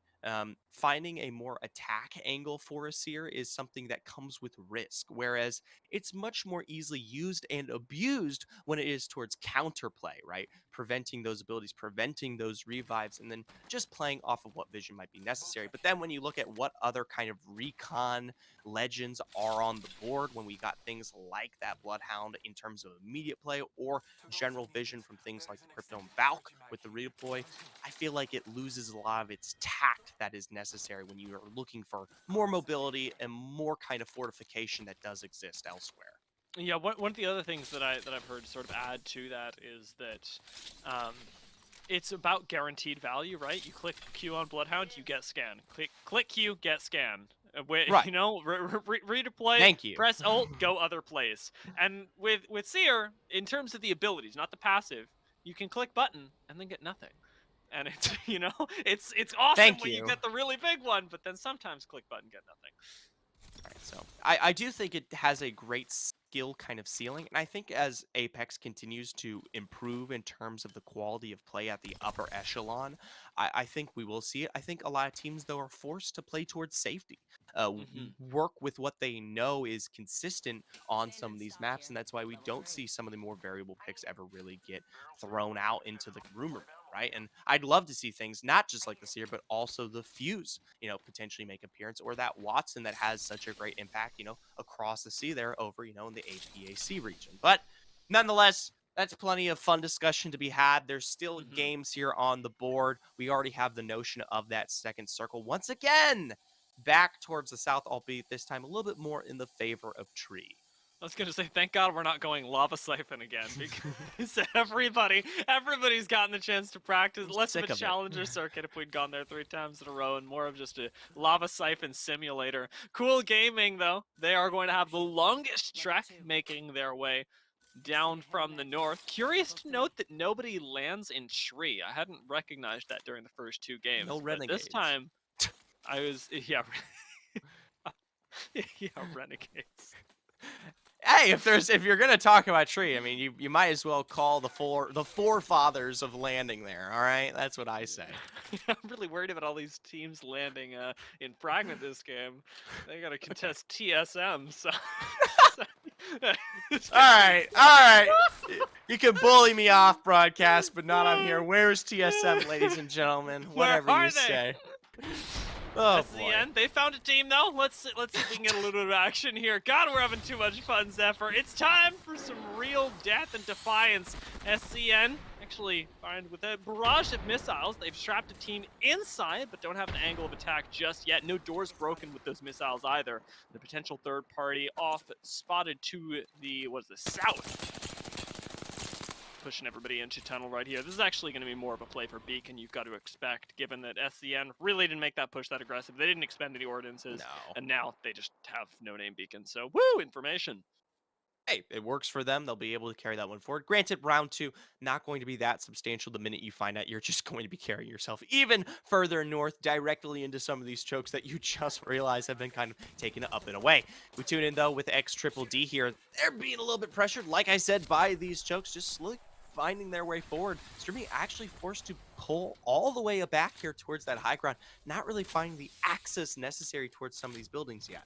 A confusing moment for this squad as well. The first time they've really encountered resistance on the rotation down. Yes, again, we've said it, game in, game out. It is a little bit late to be moving down to the south, but they have literally gone through that choke point at give or take a minute twice now. And for the third time, finally find somebody there and go, what on earth is happening? I am not sure how we want to approach this. The redeploy comes in, they go through Harvester, and hopefully, right? Hopefully there's nobody here. Oh, they do see that somebody's passed through already. Harvester also going to be inside second zone as they do take some shots from afar, but they are fortunate that there is nobody inside of this building. Yeah, no one directly inside, but definitely we can see just a click away there in the center of Harvester. You have Patty and crew here from Space Pigeons who could potentially capitalize, maybe find rotation down. And of course, Drain Gang, who provided shots the minute they found that redeployed down. Now, while I do like this position right now, I kind of want to see these teams look for more higher real estate. I talk about it all the time. If you know me well enough, Tree is a great place for at least rounds 1 through even 4. You can hoist yourself in one of those buildings and just stick it out because it's so difficult given the open area to really contest and find your way in. And especially someone like Drain Gang who's sitting on that caustic right now, I feel like it'd be much better to wager your bet down south there and then potentially be forced to find that rotation out later on. Our singular rat of the lobby. Gonna be able to survive for a rat, long time, you've got to expect. This is not a playable area that a lot of people will find, so Mythos should be vibes. And while we're taking a look at that, I wanted to take a look at the map as well for a little bit more insight on Drain Gain strategy, because I had a theory, but I am not entirely certain. Theory being that if they're playing in that specific macaroni building, holding it down for a while, they think that the zone pulls just underneath bridge and want to try and play underneath there. I'm not sure. We'll see. We'll see if zone 2 includes it. We do have the notion regarding this zone already, pulling towards tree, but it does leave that kind of area in place. So it's not completely to be wrong here. I just have the inkling, especially since we don't have Harvester kind of in its impact, that we typically do see this kind of zone drift towards the south, more directly towards tree, or even a little bit more out there towards the west, where you do see that kind of tunnel double kind of choke come into play here. Speaking of chokes, though, got GMT, or my apologies, not GMT, Reset here on the defense, holding off Yokai from making their way out towards Thermal Station. Punished as they are, Ted Bog with the wingman. Very nice shots found there. Going to be throwing out those thermites, potentially punishing. Actually, does find the burn. This should be enough given potentially warrant the chase. Yeah, I think they are going to push in on this. Arcstar dissuades them for a second, but 2 bits of utility now forced out. You know they're resetting inside, and no pun intended, but Reset are going to try and punish that. They've got a 3-way flank right now, and have their eyes on the door. You break this, you get that thermite down, and all of a sudden there's absolutely no safety for the squad inside. Black Hole goes down as well. Arcstar is out. Reset are not giving an inch here, but Ted does get taken down on his exit. Now they're the ones that are potentially caught a little bit off guard. Arcstar once again thrown out for a little bit of time. PK could nail you as you come out this door. As Cold is holding down the fort on the low ground. Reset seemed to have a little bit of time. Oh my lord! Double cracks for Flush as well. It's a quick 100 damage that gets dealt. And he's going to go for the quick bat here, get that reset off as the Thirst comes through. He's trying to play around his teammate's shield, but unable to do so. That'll be it for Yokai here. Heavy props towards Reset. They've made quick work of that squad, and now they even get the opportunity to go for the respawn immediately here in our Geyser Village. I can't believe they won that with Ted going down first. I am in shock. It was a trade for trade, but now it's now it's busted. This is a bus in play here from bots. Oh my lord, Cold actually went back down to the low ground. I would have left that for sure, but maybe the plan is to take Geyser out. Bots are not going to give this up. Zedia already having thrown down the bubble. Instant response as well, so bots are held out for a moment, but it's a 2v3, never mind, now it's a 2v2. What on earth is going on here? 3 versus 2 actually, as we've got our third Wraith back into the lobby, and Eccentrix has to hold down the fort behind the knockdown shield with the wingman. No time to reload back here. He's on single-digit HP, whips around 41 shot. Let's go, bots! Against it all with an early drop there on Zedia. Bot Tricks able to find the triple takedown with the wingman. And this is right up against the wall here. No one's coming in. Bots are successful. What a win to be had there. Woo! That's an honor for Eccentrics. That's a quick PayPal to him later for whipping that one out, because holy moly, keeps the team alive. In this case, though, Cool Gaming make an uncharacteristic error, backing out with an Arc Star and get all 3 of their shields almost broken. Just Zuni having their shield that does go off, and miraculously Cool Gaming are alive. We are not done, not by a long shot, as Barno takes one down with the 301, and Cool Gaming somehow, some way, after taking a massive chunk of damage, are winning this fight. The aggression that was supposed to come out there wasn't perfectly capitalized on, and you gotta give props to Zuni. Was able to hold the fort down, provide the beam necessary with that 301 to at least get some breaks that kind of dissuaded what would be further aggression here. And this is going to be that X triple D roster. They're going to launch forward here onto the lower ground here of Harvester, try to break through that doorway, kick this one down, find the immediate break there onto Gibraltar with a dome response. Still, though, the Peacekeeper provides for the first knocks there on the string. Switch to that 301 for a bit of a beam there. They will lose YOLO in the end, but they will find the response on the Zay. Now one last staying member looking to run away, playing ring around the Wozy, looking for the backside. A pocket full of Posey, but no win to be found. Cool Gaming pick it up 3.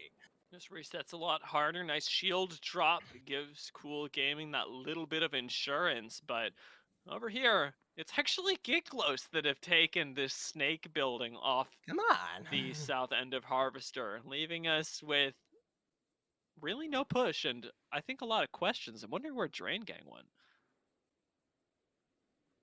Well, I mean, hopefully they kind of listened to what I said. I mean, It's we true. talked Oh, there they about are. potentially rotating up. A bit of a different play, though.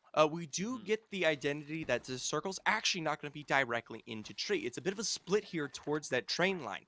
So I like what Drain Gang is doing. They know that most of Lava Siphon will not be available here, but this high ground is crucial, not just for kind of holding out right now, but potentially when you're forced to rotate either down or maybe back towards that train line right in the center here. So holding out in this position, definitely good.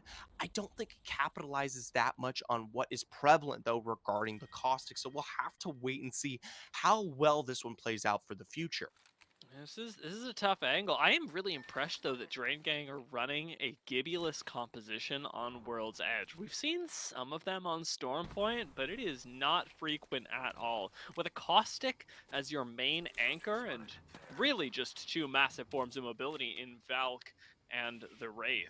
It's kind of crazy that we're getting them experimenting to this point. However, they will have to give up this position, not this ring, but next one, as we're pulling even further towards that bridge. So right off the bat here, you can already take into account Venexia.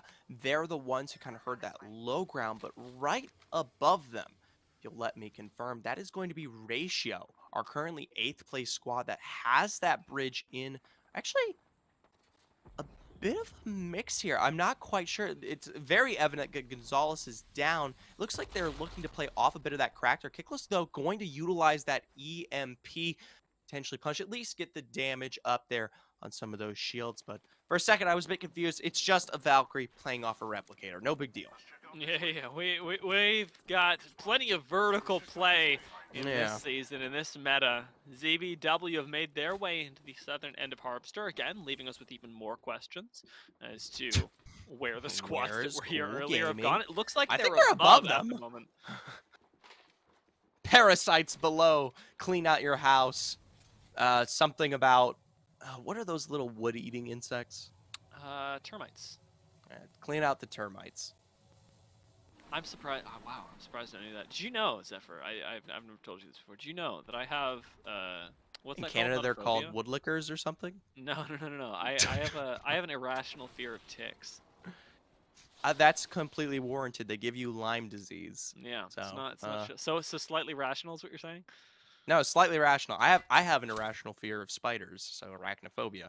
but that's a pretty common fact for me. Either way, Mythos, we tune in with our little bit of a rat friend, see if any of these cats can sniff them out, swipe them here as they find the way under the bridge. This is actually a common area to play for a lot of the squads that are in this valley, but don't have the opportunity to play the cart that you currently see Venexia in, right? So Mythos, as much as I like the heavy-handed rotation, could be spotted out much earlier on than expected for himself. Yeah, the hope is that you and Drain Gang can kind of work together and keep people off of you.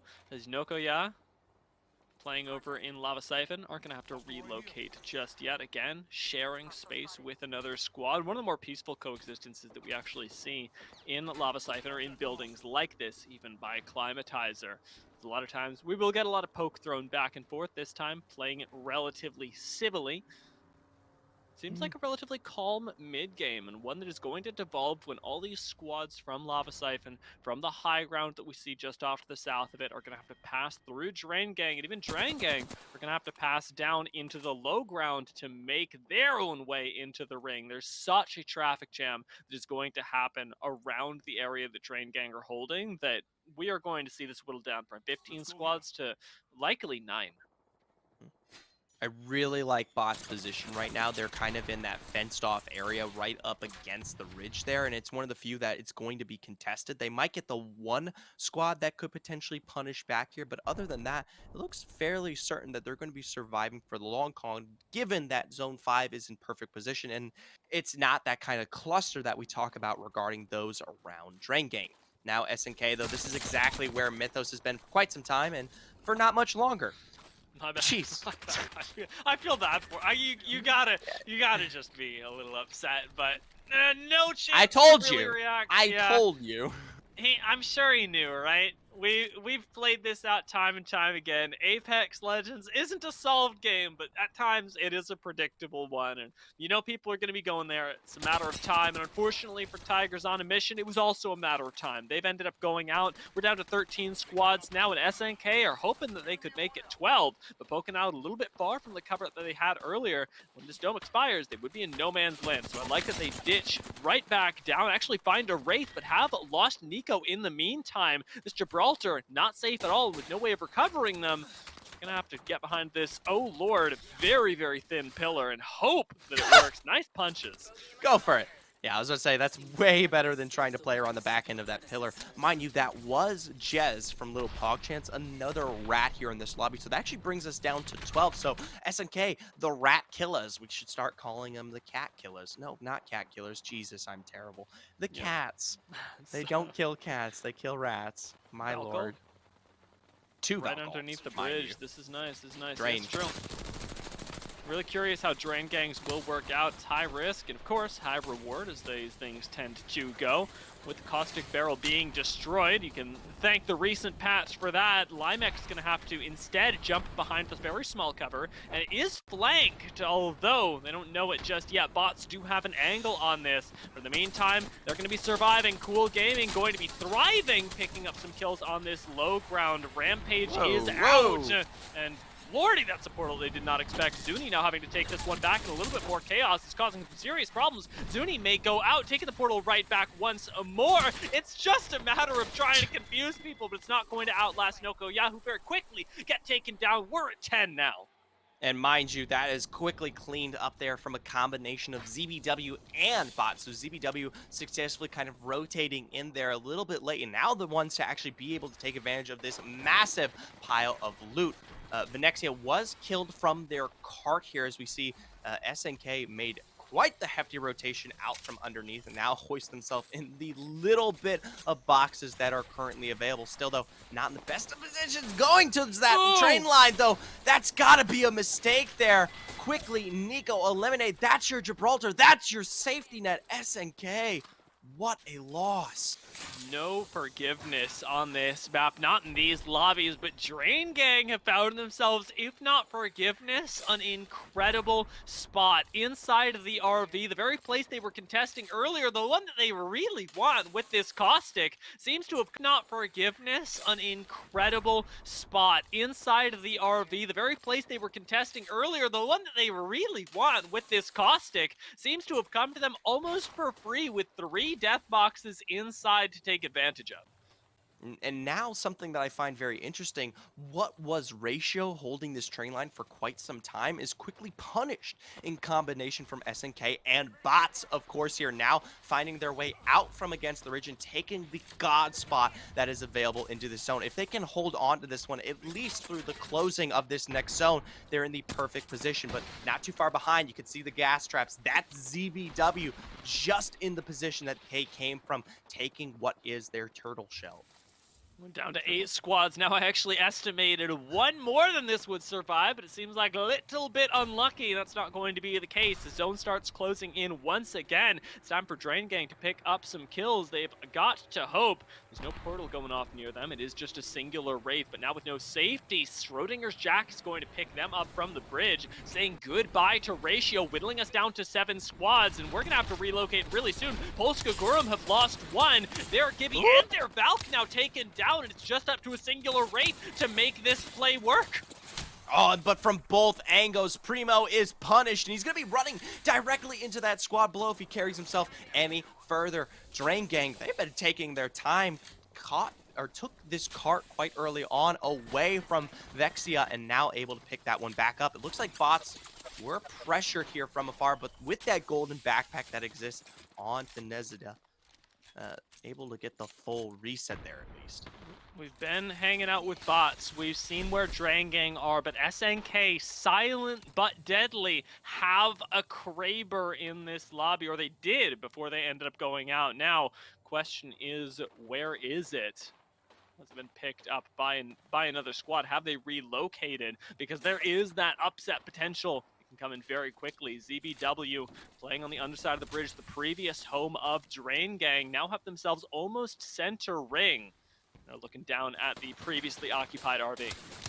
This is tough because at this moment, all 3 squads underneath bots here, they're not going to have the opportunity to play for this kind of high ground because, I mean, at the end of the day, it's only going to really be a Valkyrie rotation that is available, and you're losing your entrance out here towards the west, and as a result, more than likely going to be fighting towards one another and then leaving bots to drop down and find that final third party. 2 very different ways that this can go if we do have the split up high and low ground. Height, of course, has that aggressor's advantage with It's the pulling disadvantage to the bridge. It pulls to the bridge. Bots are not forced to do anything here. And now Drain Gang, they're out of their building, and Kiklos quickly from behind will eliminate this one with a fervor here, and it's in combination with bots from above, who have the perfect angles these games. ZBW might be a little bit harder, but it doesn't prevent the drop here onto Drain Gang. Like you said, an Arc Star that will provide a ZBW now drop to the low ground. It's going to be a matter of cleaning this up real quick. They do, however, lose one. ZBW cannot take that fight with confidence. Instead, are ushered out by a PK shot as bots start third-partying this from above. Quick drop down here, and they clean up the kills just like that. What an incredibly swift win from bots. It could not have been better for them, and I'm not going to say luck, because we have to give credit where it is due. Bots carried themselves to that position with an absolute perfection here. And, I mean, we can't address this match without, of course, not giving props towards Tricks very, very early on, saving the livelihood of this team in their early trades. But after that, it was their rotations that carried them forward into that god spot. And then, of course, they were gifted that perfect pull in the end that made that high ground, like, completely in advantage the entire time. Heck, even if had they said, let's not take a fight at all, makes no sense, of course, but even if they had the position to stay up there on that high ground and go for a heal off if they wanted to, I mean, it literally could not have been more perfect. Yeah, it was incredibly played by them, and the really nice recognition of the timing on the third party got them not only first place, but the additional KP as well. They were able to snipe away so much from the height that gives you that even more additional advantage to participate in kills that are going on all across the map. And the wrestling of that high ground and the spots below came and went throughout the day. We saw ZBW, we saw Drain Gang, we saw bots, we saw, oh lord, help me, Ratio. Nexia, SNK, yeah, it was Ratio. I mean, was just goes crazy how on. everybody was just sort of funneling through there. It was like a river of people just walking over and under the bridge at all times. And for bots to be able to maneuver themselves into that perfect position off of the cover that you talked about that holds just over to the south of the bridge, that little fence line with a few loot crates inside it, gave them the perfect position to walk in, take bridge. It was planned out. And I think that's the really amazing thing about it. And so I suppose we give credit there to where it is due. He's gonna kill me. Nazetia. Yes. Got it. Nazetia, the IGL there, the mastermind that's kind of come in here late for bots, able to find success in what was a great call out there. So fantastic in that position. And now we take a look at these standings. Was it enough to make up for their losses in the early game? It does hoist them and push them all the way to 6th place here, but I'd like to see some more. Yeah, for a team whose spot inside of the LCQs wasn't secured, this is a really nice look for them, but it is their final time to play on World's Edge. We're about to jump into Storm Point after this, and that's where things are going to get thrown into the blender once again, and we could have some serious upsets in the second half. So getting yourself in top 10 right now off the games on World's Edge, I'm going to call a W for any squad there. Right. Still, though, at the top of the board, Cool Gaming does lead the pack with 41 points, but the gap doesn't quite exist anymore. ZBO is quickly shoring that one up from behind, was able to survive all the way towards 2nd place in the 3rd game there, so now only 3 points away. But then anything further past that, you do still see that 10-point disadvantage for teams like SNK, Drain Gang, and Kickless, who have all shown up through and through on the Edge map. It's going to be tough to grab yourself one of those top 3 spots, but everybody's gunning for it, and everybody will have the opportunity after we take a very short break and return with our first game of Storm Point.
All right, welcome back, ladies and gentlemen, to the Apex Legends Global Series. Once again, Dia cries from the void, and this time around, I will usher our spirits once again back into the action. Yeah, thank you, Zephyr. Thank you so much. Thank you so much. We're about to pop in to Game 4, into our first game of Storm Point. All Storm Point right. has been the thing that everybody's adjusting to in the new season, that we've seen the most variation in playstyles on, and honestly, that I am the most excited about in any given day. Before we do that, I want to take a look at the standings once again to get an idea of what teams stand to benefit most from the change into Storm Point. Because we talked about how you want to be in top 10 going out of the first 3 games. Well, now it's time to start looking at especially 11 through 15 to see if they can take this little bit of chaos and turn it into something great. Right. And it comes from the fact that these teams have, for one, obviously less experience. The bread and butter in terms of maps has been World's Edge for so long that, of course, coming into Stormpoint will always prove to be a little bit more of a challenge here. On top of that, the map itself is chaotic due to the fact that it doesn't provide the level of safety that you typically see on World's Edge. So, perfect opportunity for plenty of those teams, like you said, to potentially shake things up and shoot to the top of the standings here. And I gotta say, it's still technically anybody's game for Mm-hmm. any one of these squads to potentially find their way into the top first through 22nd. I mean, we haven't really discussed it, but at the end of the day, only one challenger circuit has taken place here overall. The finals from the last 2 weeks ago, right? It only takes one match as a result to potentially, have just as much or more points necessary to be in that top first through second. I mean, you could be at 0 right now, and finishing first today would easily put you well above a majority of the teams that are here. Yeah, I mean, you could be an SZN, you could be Tigers on Mission, you could be Venexia, you could be TikTok TikTok Gang. gang. Yeah, exactly. We've covered all of them, and TikTok Gang did already find themselves a win, sitting at 8th right now. A replication of that could very well put them back in contention for those top 3 spots that we know come with rewards that are so beautiful. I think it was top 5 that you mentioned as the cutoff or supposed cutoff. Yeah. Well, it depends here. Currently, for TikTok Gangsing in 8th, if they finish in 8th overall, they attribute 1,260 points to themselves. If they Hmm. have no points whatsoever, if this is a completely new roster. And right now, the cutoff exists somewhere kind of around 800. And remember, there is roughly about 10 squads that are not competing here today. They could Hmm. lose their position just because they weren't able to make it to this finals. Quite easily. I think that's the spooky thing, of course, about these days and about having the challenger circuit even at 4, like we have over in North America. That's When you true. have 4 challenger circuits, it's still an incredible amount of variation where not making a single finals can absolutely ruin your chances at making it into the LCQ. And for a lot of these teams that have managed to make it here today, there's a lot of pressure to push other squads that aren't competing out of contention. I gotta say though, the LCQ is going to be phenomenal. I think it is the largest source of composition that we have seen, or competition, sorry, that we have seen in ALGS this year because it combines what is going to be the 22 Challenger Circuit, the 8 lowest pro league, and then after that into Last Chance Qualifiers number 2, it's the next remaining pro league teams and whomever came through on Last Chance Qualifier number 1 to compete for those final positions, which I just think is, I mean, it is one last hurrah to kind of go out on for the split. Something to look forward to for certain for a lot of these teams. I looking forward just to this next match. I wanted to hit you with a prediction here because I was thinking Yes. about it. I was thinking, you know what? When we head on to Storm Point, I feel like a lot of the teams that were doing well in the mid game are going to be doing even better because of the, well, larger territory that this covers. So I'm going to hit you with an X triple D win before the game is before the day Oh, is out. Yeah. oh, before the day is out, I thought you Yeah. were hitting me with match 4. I was about to say that is a big claim to be a making. So X Triple D here, trying to prey off the fact that they have a little bit more flexibility regarding the rotations and aren't so choked out from what we saw in those first 3 games. And kind of like what you were attributing right off the bat, you make good note of the fact that this is a squad that does have the micro kind of capabilities to take those 3v3s. It just needs a little bit more leniency and the potential to maybe make some more of those mistakes, which, Stormpoint does particularly allow. So, with that in mind, I would have to put my bets. I'm not going to go as risky as you down there in Okay. the 11th through 20th, but I would like to see someone like Kiklos potentially find their way forward here again. They've I already would like that. picked up a win, and I Hmm. think seeing the way they continue to approach these games with such tact, I think is going to work very well for Stormpoint. So the completely opposite direction of what you're predicting out here, but I think just as viable. Yeah, definitely so. And remember, they're the only squad that was running crypto today. I do hope that that continues on Stormpoint, where I think Hmm, you get even more unlikely. value out of a pick like that. You think so? You think not? Please enlighten me. I don't think the crypto finds its way forward on Stormpoint just in Okay. general. I just don't think. I mean, you might have the one or two here, but so many compositions try to prey off of that verticality. So suddenly Ash. I mean, we're gonna get a ton of Ash, right? Immediately. Hmm. And then the Bangalore pick is still a massive thing that I'm waiting for to appear here. It's become such a prevalent legend in the last few weeks, obviously abusing the smoke right now. And then as a result, you get some counters to that. You have things like the Bloodhound start to pick up a little bit more prevalency. The Horizon comes forward in more fervor due to the fact that it provides the verticality in Wombo. I feel like the map is too chaotic and doesn't provide enough safety to feel, let's say, enabled on that crypto. And that's the result of why you kind of don't see it get picked up to a certain degree. And it is something that has stayed true, at least with Pro League, but who knows what may. I mean, it fares definitely a little bit different down here in the Challenger circuit. I wanted to actually touch on the Bangalore that you mentioned because I think there's a really interesting barrier to entry on Bangalore, and I think she's incredible on Storm Point. I really would like to see more of her. I love it. However, and a massive comma, I don't think any of these teams are going to be enabled by the Bangalore just yet because it's your very aggressive teams that actually make the best use of Bangalore. Being able to pick fights in zone 1 and 2 when her smokes are at their best. But in things like Zone 3 and 4, Bangalore really does fall off. You want to use her to pick up that early KP, make these really large sweeping rotations, punish teams that are trying to make their way on a passive rotation. That's how you get the most out of this legend. And I haven't seen that, at least for the World's Edge playstyle, unless somebody's going to switch something up crazily coming into coming into Hmm. Storepoint.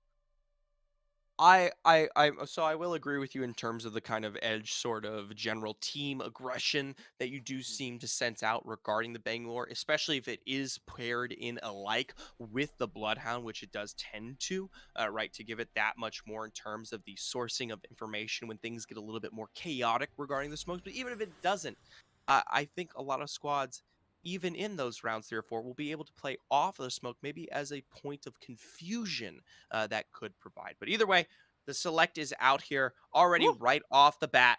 Bots, they're going to be the first ones to approach the Bangalore here on Storm Point. I'm noticing that we've got some more ashes showing up as well. We did see a few, of course, just on the last map, World's Edge, Ooh, but ooh. Tigers on mission, stick with the Bloodhound. And what are you oohing about? I'm looking The around. double Loba.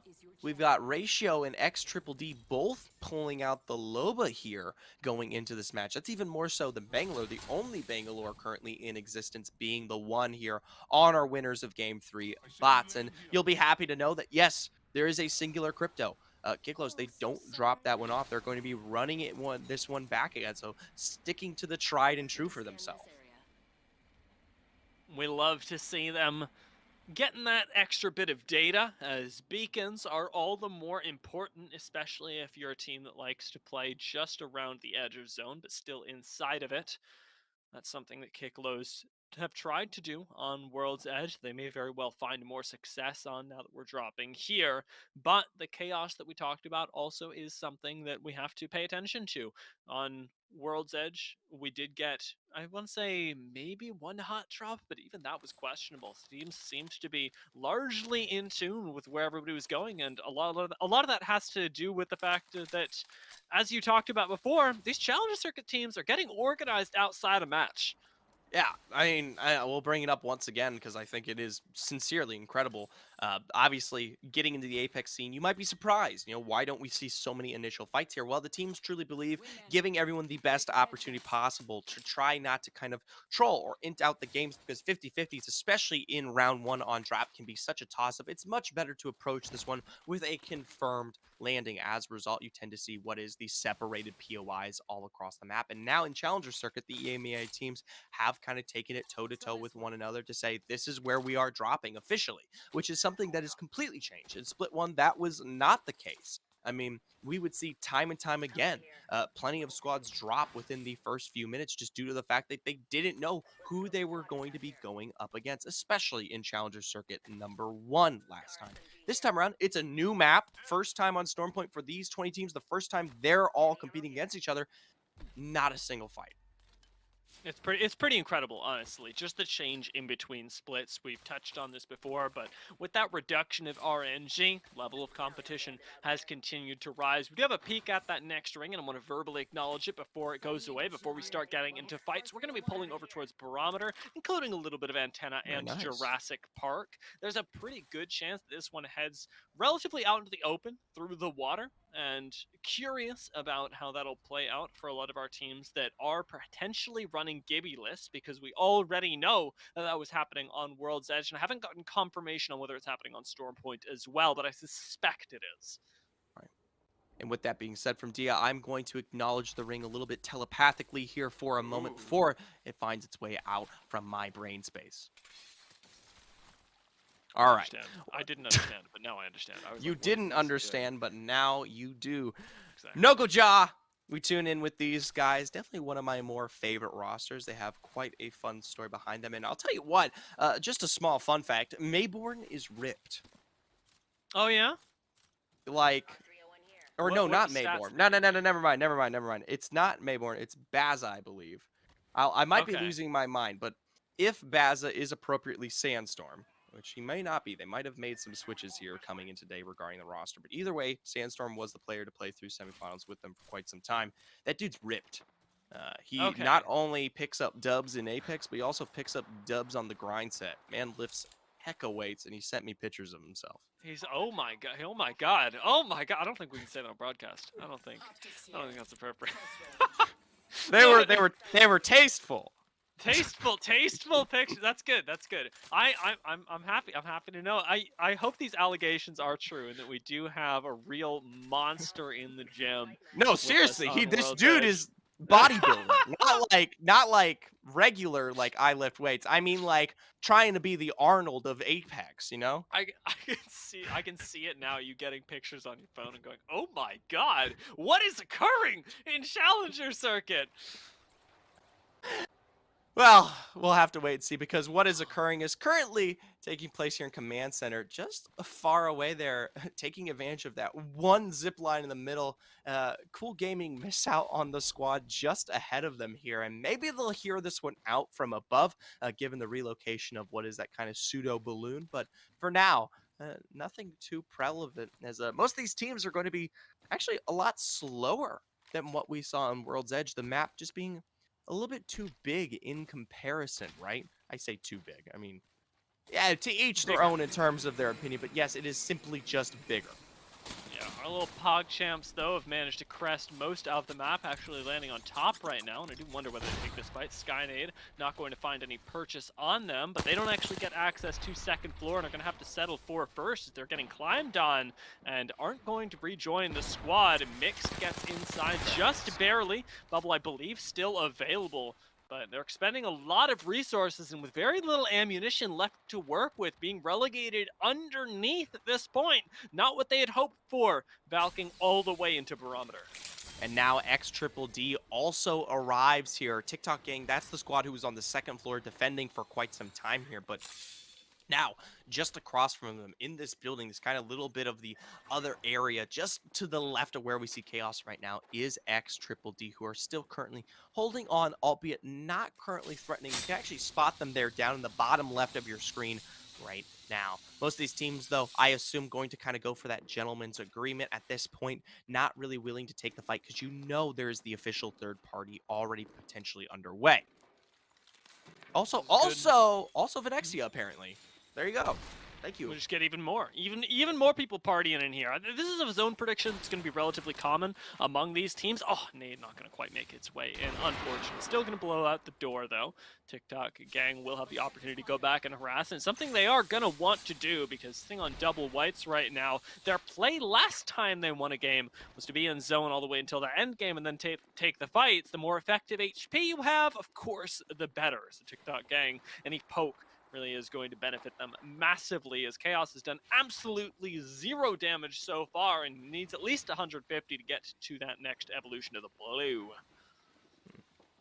For now, though, most of these teams, I will assume, are going to be able to assume the damage necessary, given that there are so many other people in the area, and it's only round one. Most of them are going to be here for quite some time, so by the time we do reapproach them when the zone becomes a little bit more punishing, I assume their shields are going to be looking a little bit more oppressive.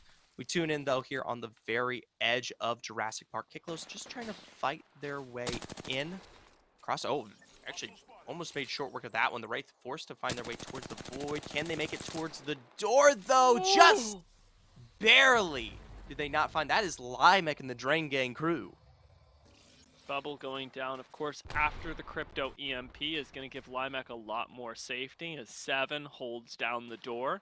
The squad is rotated over from pretty darn far north, so should be relatively comfortable in terms of the cursory loot they've been able to pick up. Still are playing inside of second zone, though. That's not something I'd expect a Drain Gang to try and go for on Storm Point. I had expected perhaps a little bit more of an edge play style, but we are going still pretty heavily Wow. invested into the regular zone pull right near the center. We got a fight going on over by Barometer. It's chaos between not one, not two, but 3 squads, with the 4th getting involved from long range, as Chaos ends up finding a knock, still sitting on white, but getting ever closer, and reset or whittled down to just a single member. We've seen Cold clutch this out before, but not from against 2 squads, just against 1.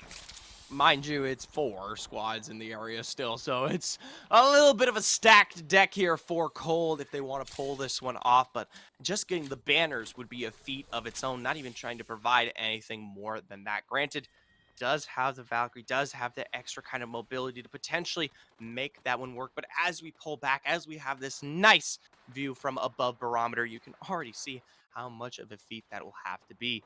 We'll take note, though, that we do see Yokai on the other end here, now officially towards the center of this POI already in play. So once again, more squads continuing to stack up. And yes, Zone 4 will be pulling directly towards this area, albeit a little bit more further out towards the east.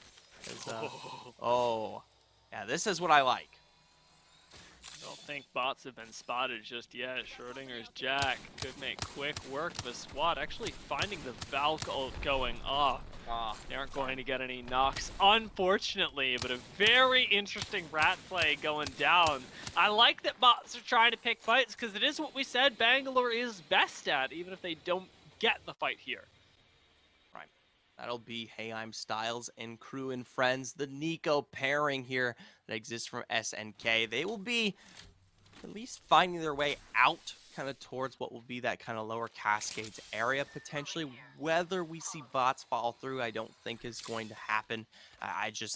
There's too many potential rotations that they could pull off, but definitely taking it low and slow. Still holding out towards Stormcatcher. Mind you, every other team apparently is in zone pretty much.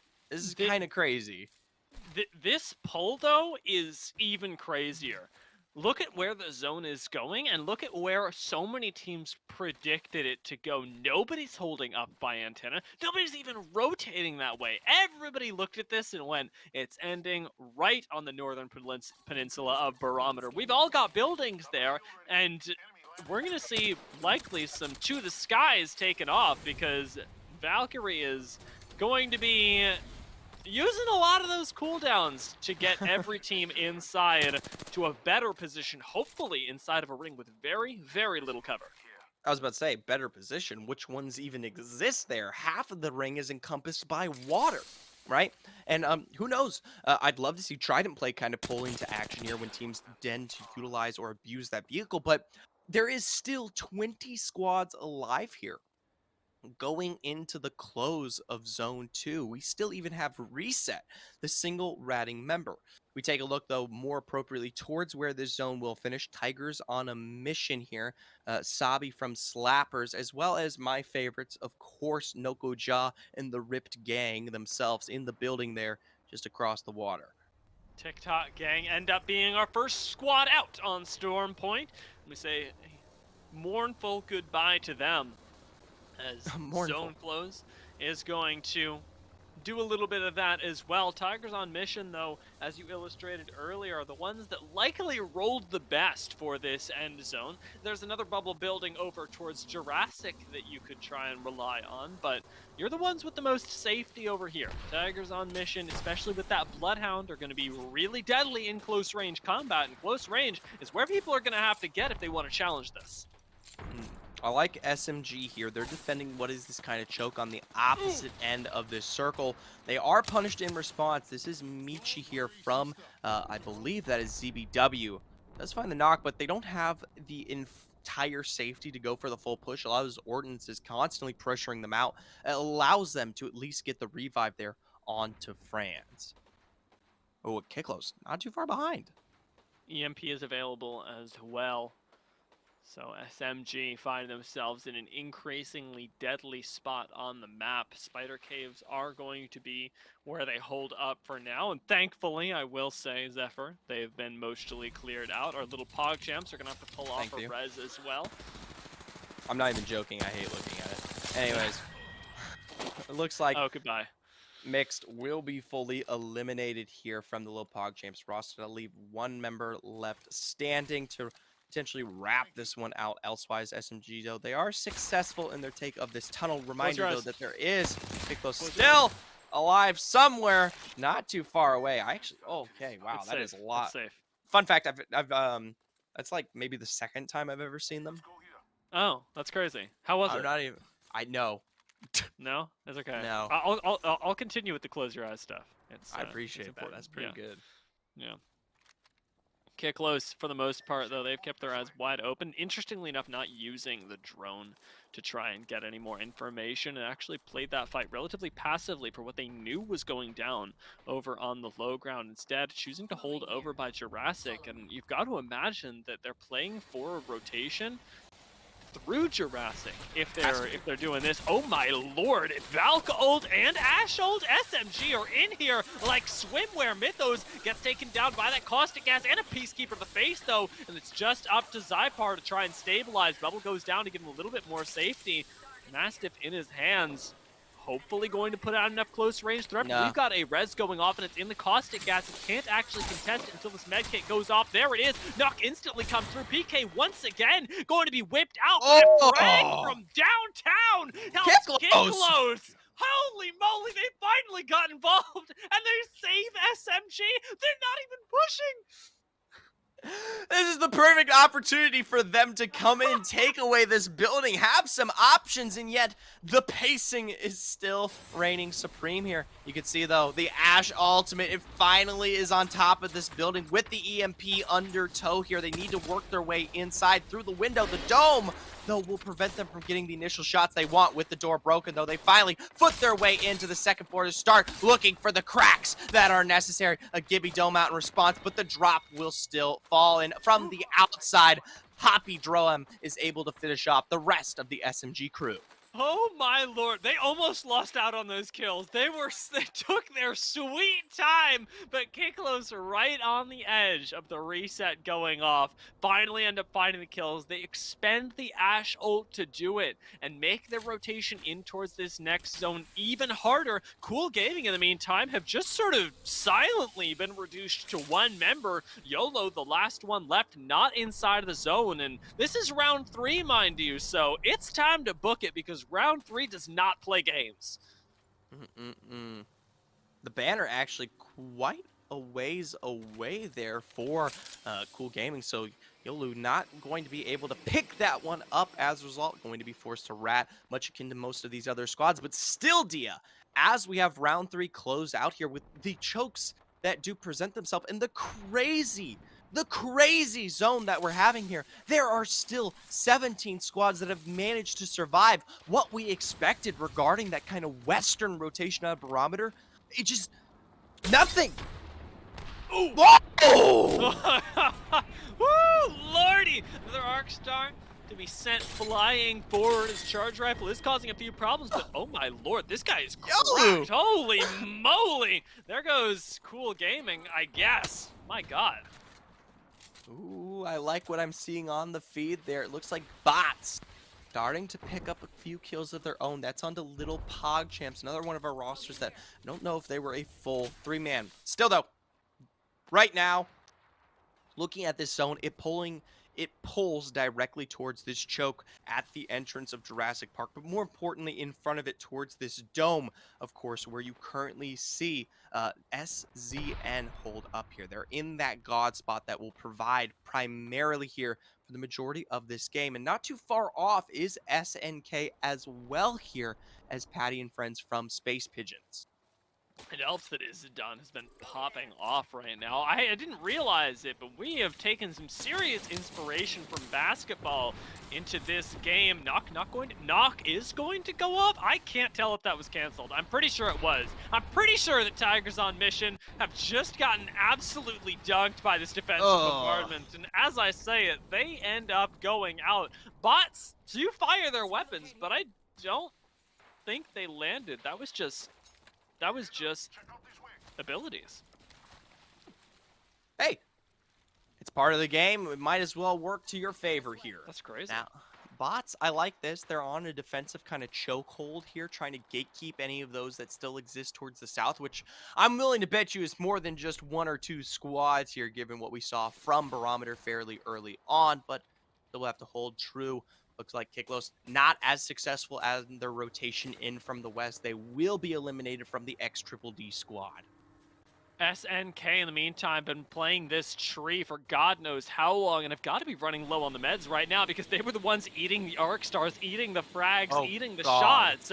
And we've got Polska Gurum entering for... They have no idea. I assume the 3rd or 4th party, but yeah, they had absolutely no clue what they were dropping into. Fortunately, they're still alive despite that. Actually, making that a close fight. Polska Gurum with one more shot could win this and actually end up, oh lord, almost taking it as Space Pigeons just barely managed to find the win in the skirmish and now get these reses off because nobody can walk through zone. And hey, at the end of the day, even if you don't survive kind of any further here from Space Pigeons, you definitely feel good knowing that you at least pick up 3 KP to your name as chaos ensues outside. But a minute to go, that area which they currently hoist themselves will not be available. So looking for a further rotation, hopefully from that Valkyrie. Yokai not as lucky themselves, taking to the trees, hiding above. Drangane trying to find this one out, but for now have to find a bit of safety, trying to play off this enemy dome. It will be it for Wicked, and Limek is 7 eliminated as well, bringing us to 7. And bots rotating in from the caves make it look simple out here in the open. This Bangalore's really getting the most value possible. Look at all of this cover and now the information that Bangalore is getting. Schrodinger's Jack rounds the corner, takes one down, and it's a bots rampage on this island. Oh, and just barely they begin to find the final or 3rd or 2nd knock, my apologies, onto what is that Valkyrie. And even still, Jack continues to line up these wingman shots. Tricks will be taken low there just across from them. It is the XDD roster finally working their way in from the west. I love the pacing here from Nez and Cruz. They will be able to find their dome back, but not before they at least get the knock there onto Young Hong Kong. And now with the Gibby down, the fight becomes almost impossible for XDD. They've got to disengage. Notice that no other members are falling. Young Hong Kong was alone, but there we go. Valkyrie comes down, and Yokai finally end up going out as well. Bots own this island, but do not have a safe position in the end game just yet, needing to make their way into the open water, where, again, Bangalore is going to get incredible value. SZN are going to have to do exactly the same thing, but first are contesting the squad right above them. Does so much damage initially. What is going on? I have no idea what's happening. Nico just never turns around. SZN take that fight. Now we're down to top 4. They just let that one carry away, but hey, props here for SCN. They take the dome with a complete fervor in control that allows them to rotate down to this low ground completely safely with our 4 squads left. Bots, they're on the upside trying to play around the cover of this grab cannon, but they do have a squad directly towards them south. With that dome being down, they might be punished, and the smokes are going to be the only last option for them to defend from all angles here. Fight on so many different sides. This grenade doesn't quite land on them, but the frags continue to pile in. Now defensive bombardment. Dome is still on cooldown. 15 seconds left until that comes up, and SZN are taking their sweet, sweet time. Space Pigeons are still in this, and they could very well take this, given the cover that they have on this fence line. Look at where the zone is pulling. Oh, and now bots here. No real source of cover for themselves. Will be almost eliminated. Only one member left standing in Schrodinger's Jack, but completely pinched between both Space Pigeons and SZN here. Still, though, looking for what might be that revive, but with a rampage like that constantly ticking down, Tricks won't last for much longer. There's just no hope there. Your chance now is to try and make it into second place, and you might have the opportunity to do that. SZN, though, respecting the fact there's still a third party alive, makes Schrodinger Jack's life very difficult and then impossible as bots go out. And we've got ourselves an arenas match for the very last ring. Wow, 3v3 here. SCN looking worse for wear as they're already down on 2 breaks. Potentially would have been the perfect moment for Space Pigeons to push up. They've got double red purple as that enemy dome comes out. They slide forward with the PK. Find a massive crack on the flesh. Both angles of Wick providing now one last member here. A nice shield swap there from SCN, but Space Pigeons will still find the victory on their belt in game 4. My god, that was way too close for comfort. Seeing the shield swap go off, I was like, wait a second, Is could do this. Space Pigeons, though, do have the angles to finish off that fight, and angles were what it was all about there, being able to approach an aggressive dome from 3 different sides. They make that look, honestly, I don't want to say easy, but pretty darn good. I mean, and it's kind of crazy because you have to remember, think about the rotation of Space Pigeons. It's not exactly the clearest situation. Last we had checked up on them, they were being kind of ganked from that redeploy on the other side of the wall in Jurassic Park there. Somehow, they were able to sneak their way around squads like SCN, like SNK, who are on top of that dome outside of the tree, and find their way towards that outside kind of walled off position there. And to be honest, I don't know when or how that came through, especially even if they did pull off the redeploy of all things. It just, going for the low ground as early as they may have done could have been quickly capitalized on, but it just never happened. So props to them. What was a perfect timing that we just didn't have the opportunity to catch. Yeah, it is incredible, though, to see exactly what we hoped for come to fruition. That these squads that weren't quite in the top 5, but instead were in 5th through 15th, now have the opportunity with their mid-game fighting to make their names really well known. We saw it play out even in the final circle, where just the ability to take 3v3s, isolated 3v3s, matter so much more in games on Stormpoint, and we're going to get to see that continue to play out throughout the day. So SCN here now, as well as Space Pigeons, weren't looking too hot on the overall standings here, but now coming out of game 3 are more than likely raised here. We'll take a look. I also am excited to see where bots have particularly fallen themselves here after what was a 3rd place finish. Wow! All the way to number 1, baby. Woo! Let's go. I'm so impressed to see bots making it all the way up. It does have to do with the fact that Cool Gaming did not have their best time. We saw them whittled down to a single member and then subsequently taken out. But bots take that split second. They make it all the way to the top. ZBW following this up as well. And now we go from game 3, where it seemed nearly impossible to catch up to the top 3, to a very, very close top 10. This is anybody's game still. I mean, we're constantly seeing a shift in those standings time through and through here. I will say, with only 2 games to go, though, you have to start shoring up some of those weaknesses. If you are currently sitting, 15th through 20th, some of these squads like Reset, Yokai, PogChamps especially, who currently holds a position in the top 22 in 18th place, They need a better performance here today. Granted, just playing today gives them enough points that might carry them forward into the top 22, but you don't want to leave it up to chance. Exactly. It's a very small possibility and one they'll try their best to avoid with 2 games left to do it. We have still got some incredible action here on Storm Point to bring you, and we'll be doing so right after a short break.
folks. We've made it. We're here. We're ready. And Zephyr, you are loving it. We've got 4 games of Apex down and 2 to go, and they have been ridiculously entertaining. And also, now that we are on Stormpoint, ridiculously hard to predict. What a crazy game that was to have Space Pigeons coming out on top. Let's take a look at the standings before we jump into Game 5.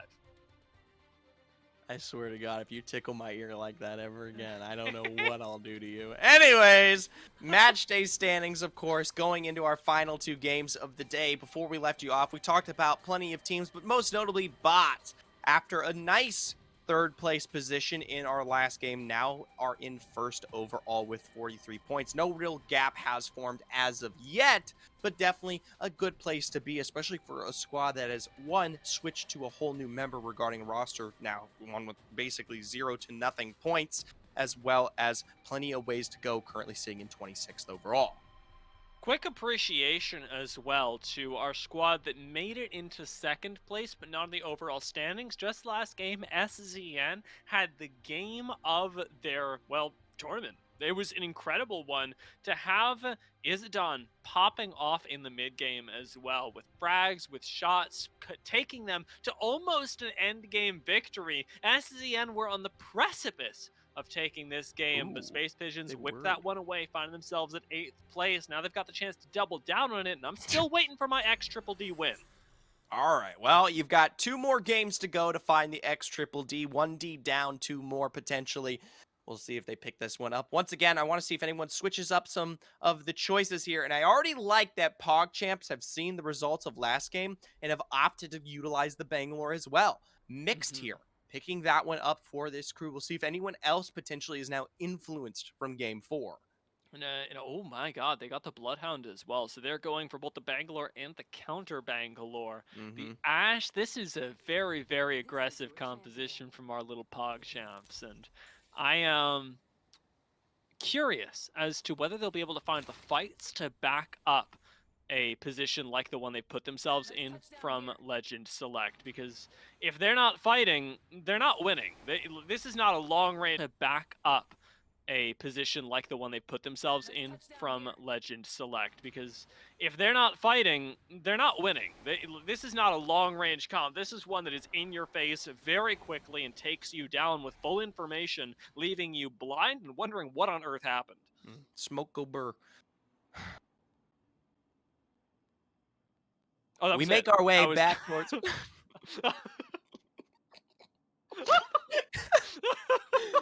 I love you, Dia.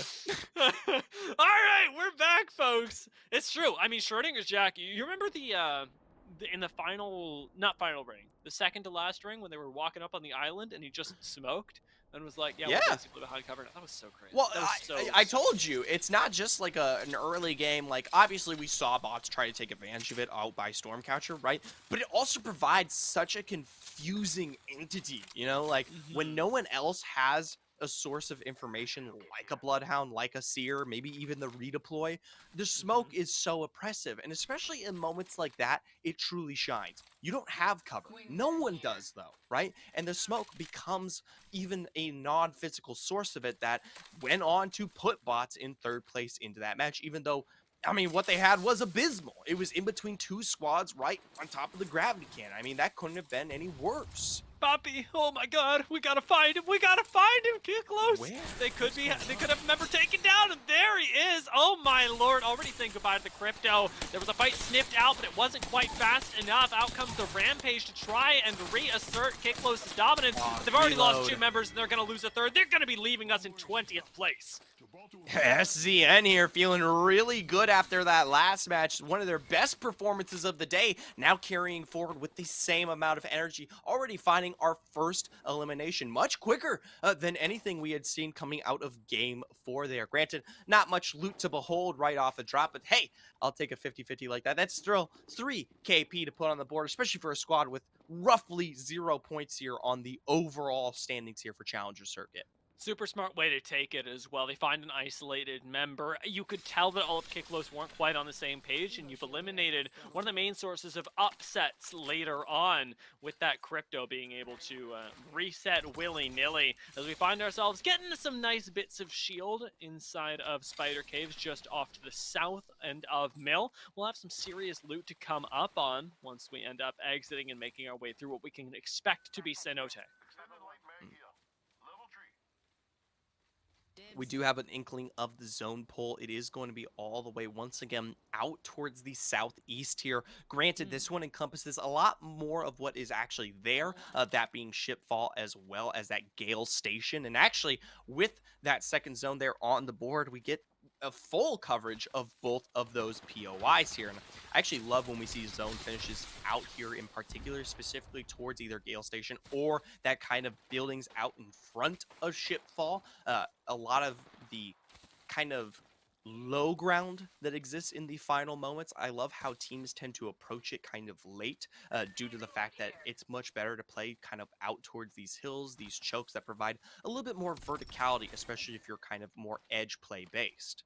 Right there, we get to see a taste of it with TikTok gang trying to take some rocks out on the outcroppings. SMG, I believe, completely on accident, are going to lose a member, but it should be relatively unpunished as we're over towards Lightning Rod, and nobody's coming up towards Lightning Rod because it is the furthest away from the zone that you could possibly get, but also an excellent place to be if you're trying to get high ground moving into the mid-game. Friends surely back up here, and the redeploy is available for Mythos, so a quick loot up recovery on the box, and then you turn right back around, and then you can carry yourself even further down here. On the kill feed, though, we do see a little bit of action taking place there. Wicked on the Drain Gang is dropped here from the X Triple D roster, Dia. Already finding some action to behold here. Granted, we don't know how much further they're going to chase that one down. Snowball maybe starting to get going, but even just these small cursory little pickups are going to be really important. X Triple D are actually full sending it as we were wondering how far they were going to chase. Over by Antenna, it seems like time is of the essence.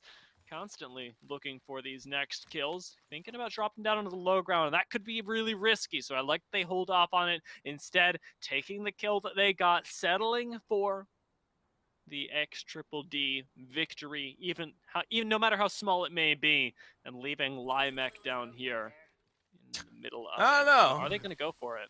I was gonna say, young Hong Kong and crew, they all look like they really want to finish the job here. Taking out Drain Gang would eliminate not just one position, but also Dang. some more KP, and Zay makes short work of that one. Just sits on top of him, burns through pretty clean with that car, and takes us down to 18.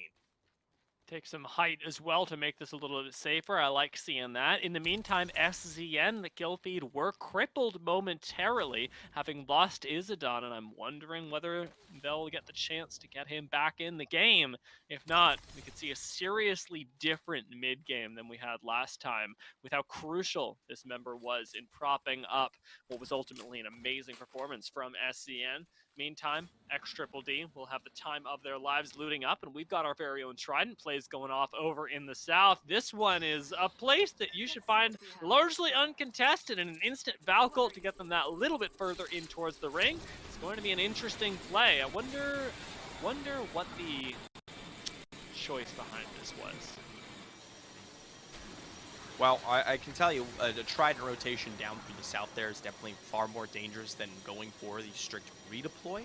I am interested regarding how far east they're carrying themselves here on to Shipfall. Obviously, they can assume that the POI is taken here, but you have to remember the entire area kind of out there towards the east where you currently see Ripped Baza and crew, that is completely open in terms of angles, right? Gale Station South could be potentially enough to punish, but I like this. They are playing the ridge more appropriately. They're not just putting themselves up on the road, right on the straight of that high ground. They are kind of carrying themselves with a little bit more tact. Noka Jaw, though, they're actually not really paying attention towards that direction. They're looking towards the other side, towards Fish Farms, all across the way. This charge rifle here from Baza continuing to build himself up. 644 points to go on the Purple Shield. Might actually switch that one out and take Mayborn or Misfits and get those up to speed.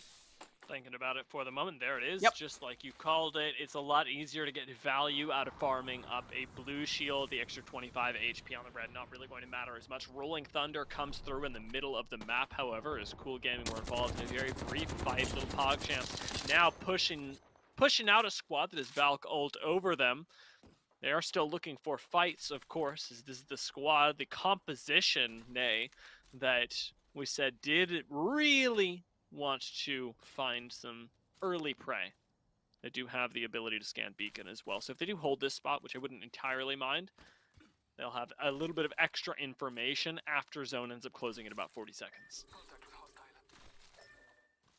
Still, though, they have quite a way to go in terms of their coverage, and most teams are still not directly into the final kind of inkling that is that, ship fall area, right? And so you do get a lot of potential chokes that they might run into for PogChamps here. We take a look at the very tippity top, though, of Antenna. We do have the Slappers kind of in this building. SCN already making a rotation themselves. They did lose out completely on Izidin. So now it's just going to be the two-man carrying forward into Game 5, and it's a bit of a shame. I mean, I would really love to see the turnaround from this squad. They didn't have the best World's Edge performance, but taking advantage of that chaos that you brought up in the Game 4 has put them, or has at least shown me that they can fight amongst the rest. Yeah, this time it's going to be largely on the backs of two others to show us how this game can go.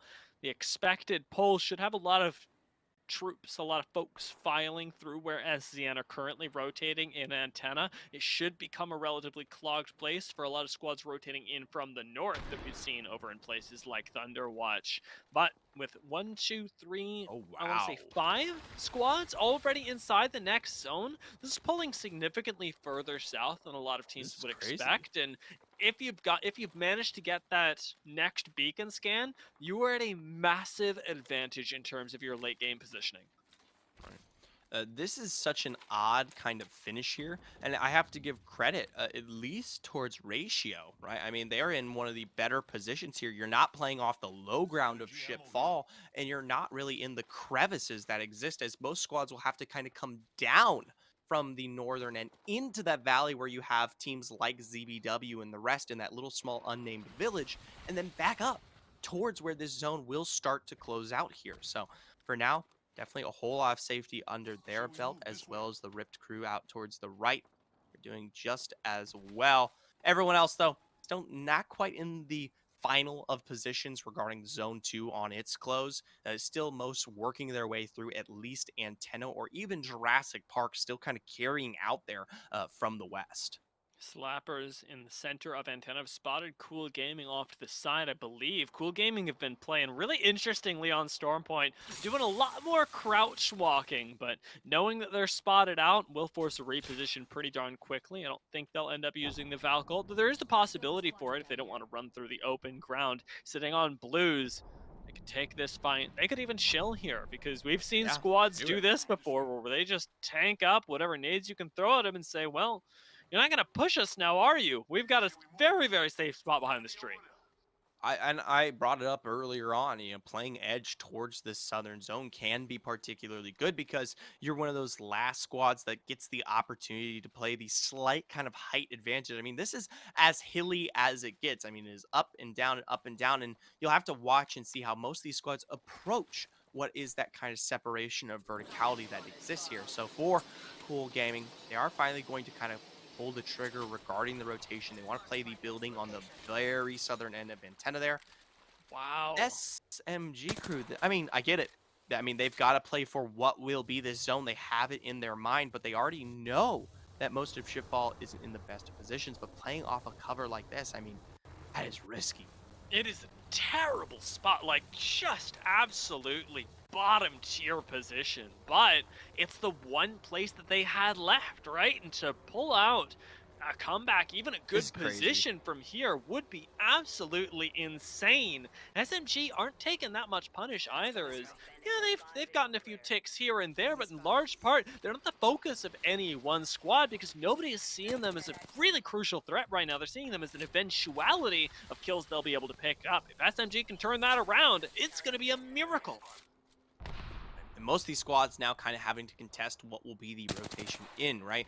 We're starting to see those kind of late kind of inklings start to arrive there.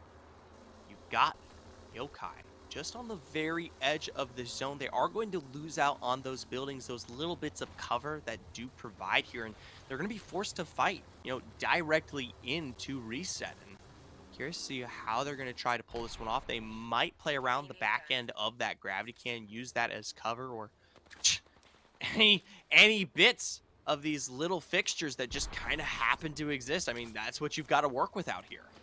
The Arc Star is going to have to land in the center to give them hope of pushing up. In the meantime, though, we've got our little PogChamps making their exit, not able to find the fight in the way they wanted. Lucky is the one to push them out, and it feels bad for the squad that really wanted to fight, that the first fight they end up getting into, they go out on. Yeah, Polska going to feel really nice about that one, especially after not having the best performances today. Continually, though, want to keep themselves relevant in the overall standings with, I believe, the position for themselves currently sitting at 12th in the overall. So definitely kind of in the middling regarding our top 22, but we want to see them continue to rack up points here because, we talk a lot about, sit here on 22nd, whatever, 23rd, whatever, who might be on their way in. I mean, you guys start looking at the bigger picture. This is an analysis regarding how these teams are going to fare regarding last chance qualifier. The more consistent you perform here, the more likely when you start to tune up against those pro league teams, even the ones currently sitting at 32nd through 40th. I mean, how will you kind of match up? And we know 36th through 40th. We talk about squads like not Morning Stars, but Game of Drones, Phoenix, etc. I mean, definitely some massive winners in their own right, and definitely a different level. I mean, most people will say it's not that big. I mean, you placed 40th in Pro League. I mean, you can't possibly be that, good, but there really is a completely different expectation regarding the play. Being forced to go up against those Pro League squads for such a long period of time. I'm rambling. Yeah, no, I actually want to continue on that point. Well, we've got a little bit of a vibe to take. Nokia, yeah, just finding some snipes, and a really nice one actually in the sky. But that sort of pro league caliber, right? That does get put onto teams, even those that are going to be competing in LCQ, right. And then even further from that, the fact that LCQ is about making it to LAN. And LAN is only going to get even harder. So the pressure to have the perfect playstyle and have that perfect playstyle now is really on for all of these teams. Because even were they to make it LCQ, that's still not even the ultimate goal. SNK there, we just saw their rotation. Quite a risky one at that with the redeploy, and they themselves under pressure were able to find their way into Shipfall. Surprisingly, no one in this lower area. And granted, it's not going to be pulling towards that next and further round 5, but we expected maybe even teams like Reset or Yokai to potentially be a little bit more contesting. Maybe now that we see some of those shots, that's where they currently position themselves. But for SNK, safety for now. Still, though, this is nowhere where you need to be regarding the final zone. I mean, this final zone is just nasty. It is on the ridge out towards the southeast. Wow, this is cool. This is like James Bond. Insane. I actually would really like to... I'd really like to see this contested, just to see how it plays out, but from the low ground, SNK know that they've only got shield cells left, I believe. That it's just not... It's not the fight that they want to take right now. And honestly, I wouldn't say that Vexia are doing too well either in terms of their end game positioning, because they've still got a long way to go, and there's no way out of here that doesn't leave you open. Right, because their only rotation to truly play with is they're going to actually have to come out here, either towards the village into the face of at least 4 squads that currently are contesting over there, and then out, or potentially back in towards Shipfall. Can confirm, though, I'm a little bit sad to say it, given I might be just a little bit biased, but that will be it here for the Nokaja crew. It was bots, finally, on their slow rotation that we've come to recognize for this map, that they slide into the exact same dome, and they take that one away. So all that damage that was formed up there from Baza, well, you kind of just leashed it out for, or hey, leash, a term that you don't hear in Apex typically very often, but that's really relevant here. They leashed the shields there out for bots. It's pretty nice. As SMG, I am whatting at their cover. Do you see that ring that's going to be Yeah, not showing much. up? The one after this one? I mean, that's a ring that most people look at and go, what on earth is this? And SMG are sitting there going, yeah, I mean, of course, right? We're This is gods. where this we picked goes, the right guys. spot. Yeah, come on. I mean, what an incredible pull for them, though. And you got Cool Gaming making moves of their own down towards the low ground of Shipfall. Gotta wonder what sorts of play this is going to turn into, what their plan is here. It's gotta be they to did go it. through the ship, surely. They already have made their way in towards one of those kind of last thrusters there, the bottom right one, and they'll be taking it toe-to-toe against plenty of other squads that also exist in response there. But still, 4 major squads in this village with the zone closing in, just a second to go. This will be it here for the majority of them, as we already see one taking to the sky. It's Polska Gurum, and they themselves not quite as lucky as, hey, look, Venexia, they are eliminated. And it's by Styles as well. Interestingly enough, SNK have snuck up behind them. Polska Gurum trying to get into this ring. It's starting to close, and you don't have any time to dilly-dally anymore. Taking shots. Polska Gurum can't even take the time to fire back. Ash Portal gets them a little bit further in, while TikTok Gang are fighting out here in the open. Taken down one, taken down two, likely a third, and they end up completely usurping the spot of ZBW. But Ratio focused on them now, and this open ground just becomes even more of the hellscape.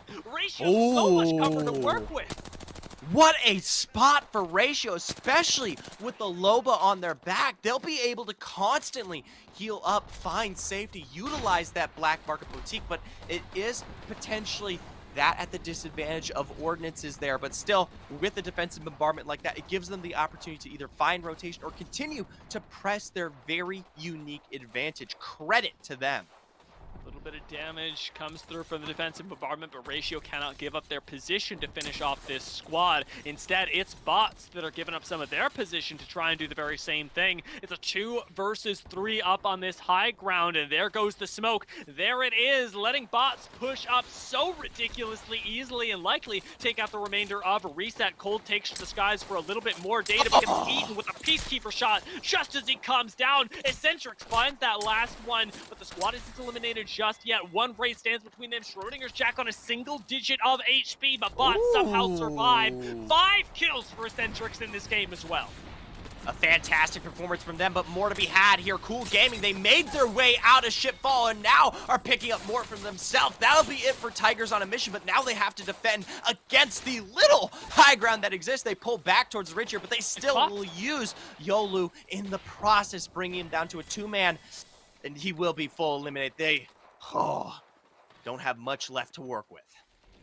Jack picking up another kill as well. Bots continue to be on a rampage. Is Stormpoint just their map? Is the gap too wide? We're going to find out as 4 squads left to challenge them. One of them not even a full squad, and SMG are still in this as well. From the most terrible position we could have imagined now to being in the top 4, and honestly, on the verge of taking this game. But bots have something to say about it, playing this cover on the outside. They've got 1 2-man behind them, and Eccentrix keeps landing those wingman shots. There's absolutely no question that they'll win the fight if they're able to do that. Bat's gonna come out. We're getting low on resources, but a defensive bombardment already has calmed down, and bots continue to push forward, unrelenting on the side of the ring, finding themselves 1 and 2 kills. No smoke for cover, though, no dome for cover. Can Eccentrix survive out here in the open? Schrodinger's Jack finally throws down that smoke, but he gets taken down by the ring just as it comes in, and bots are whittled down to a 2-man. It's our last 2 squads, and it's got to be bots that bring it out, surely, but they're up against a 3-man. The Mastiff does the work. They find 1 knock. They find 2, surely. They find a 3rd, and bots, the gap is too big. There are gods of store points. Bots here! They drop 1 member into that final moment there, and that was a almost full health team they were going up against. Even still, with the dome not in their favor, with no more to expend, they pull off the firefight. The last standing trade there, a 2 versus 3 situation. Bots are your winners now. They're just too good. They're just that was too good, Zephyr. That was too good. They were in the open. They, oh my god, I can't believe it. I can't believe That was that they intense. manufactured It was that. beautiful. And they didn't SMG even did have pretty the well. smoke. They didn't even have the smoke appropriately set up from Jack there in the end. They lost out on that. They didn't have dome from their initial trade when they started up. They literally had nothing going to that final, but they were playing up against the dome, and they still pulled it off. Yeah, just to contextualize this, the play that should never work was the play that won them the game, aping a 3-man's bubble in a 2 versus 3. They literally just slid into it. It feels illegal to say that they've won that game, but bots have not only won that game, but imagine what they've done to the standings. Because let's take a look at how much the gap between bots and the rest of the lobby has grown. 70 points to the 54 of second place, Zephyr. 70 points there for bots now, 16 above Cool Gaming, continuing to distance themselves. And not just that, look at our top 3, the separation that occurs here across the board now in our top 10. There is no chance for anybody 6th and below to take that one away from them now.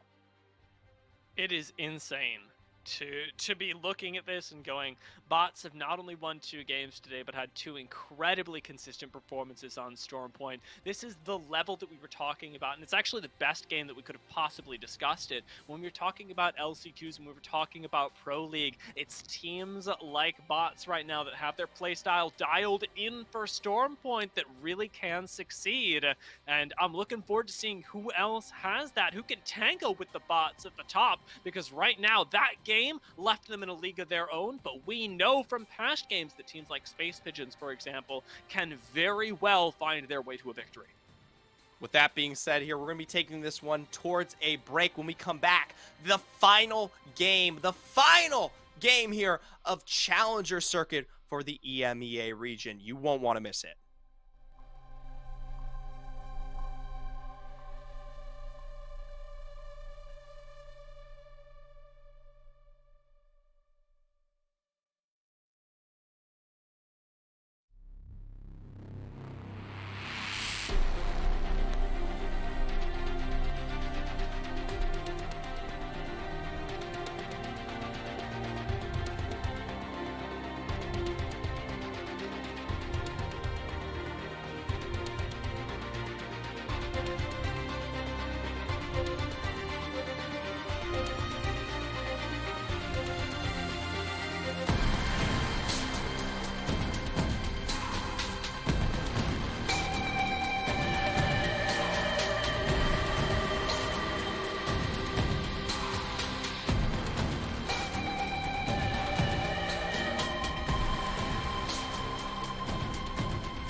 Welcome back, ladies and gentlemen. It's game six, the final game of the day. And for some of these teams, Zephyr, it could be their final game of this season. They have one game to make sure that's not true, one final game to make sure that they cement their place in the LCQs.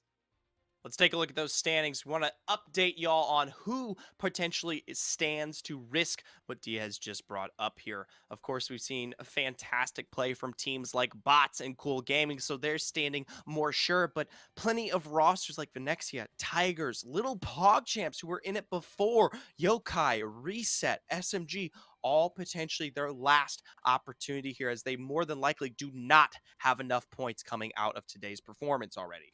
My little PogChamps, they gotta get a win. They gotta get a win, and an incredible win at that, to make it in. Surely at this point, we're looking at those really 11th through 17th squads, maybe even 16th, to make their push into the top couple teams, to make their last game remembered.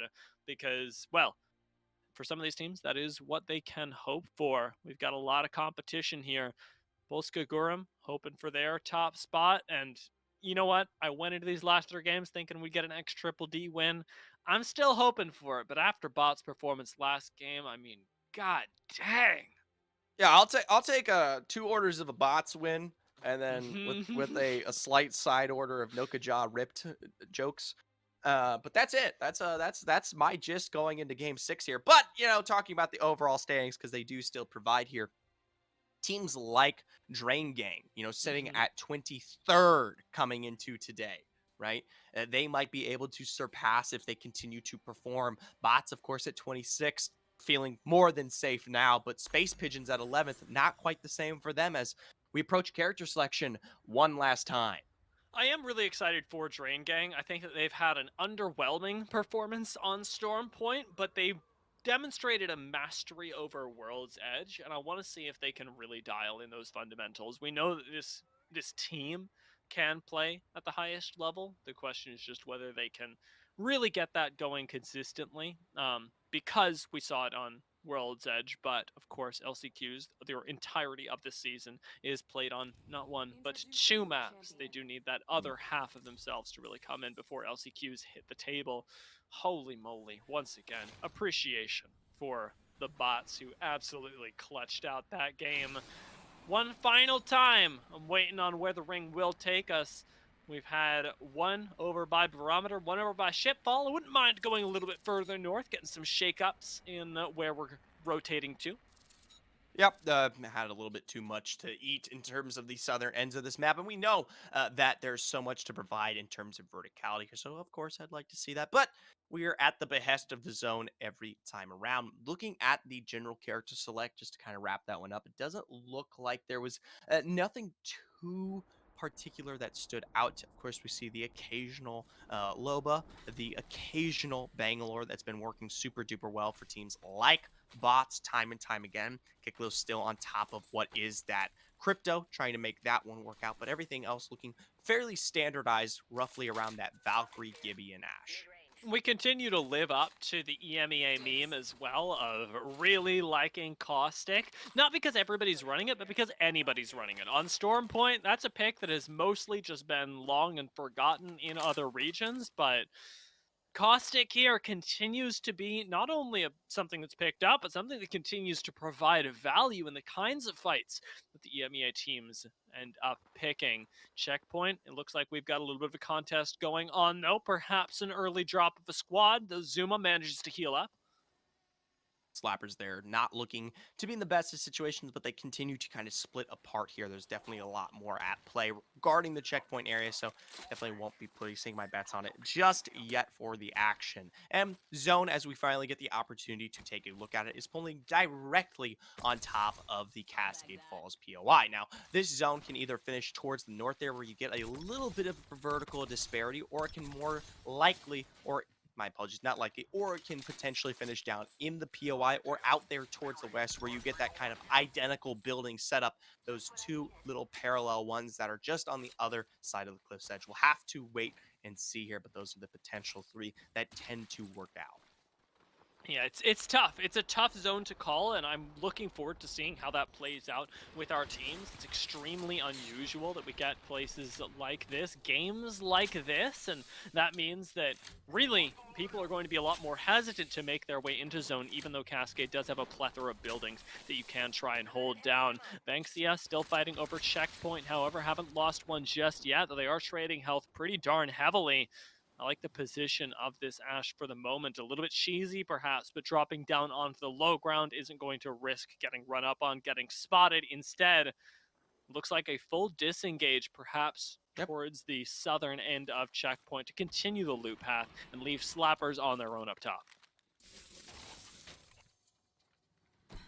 Plenty of teams could find their way up here, but the northern end of the map definitely looking a lot less contested here. So definitely looks like both of these squads, Slappers and Venexia, are going to have the time here, but Slappers are going to be the ones that do take advantage of that replicator and what it can provide in terms of survivability here as they begin to potentially abuse and utilize that crafting system. Pulling out here towards some of the more outskirt positions, we do take a look at a bit of a chase here ensuing here.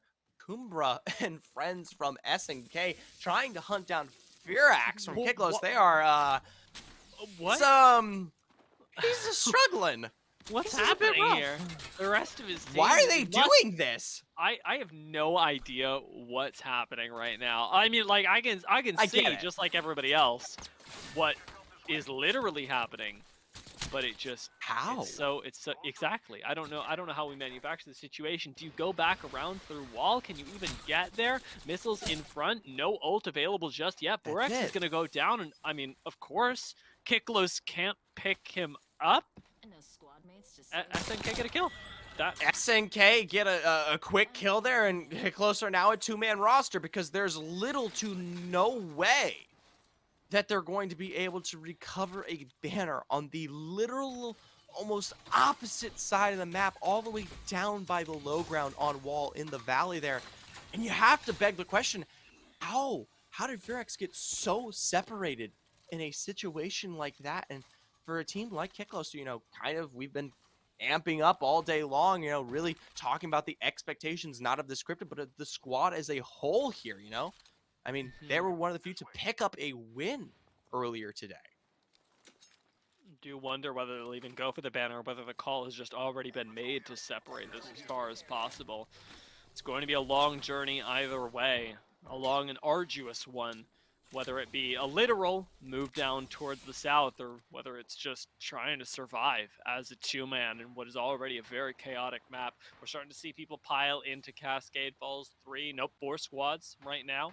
And not a bad look for the teams that have managed to make it in, although I will say these buildings do have a lot of vulnerabilities. So this is a lot less like the World's Edge playstyles that we see where you get in a building and you'll wait until the late game.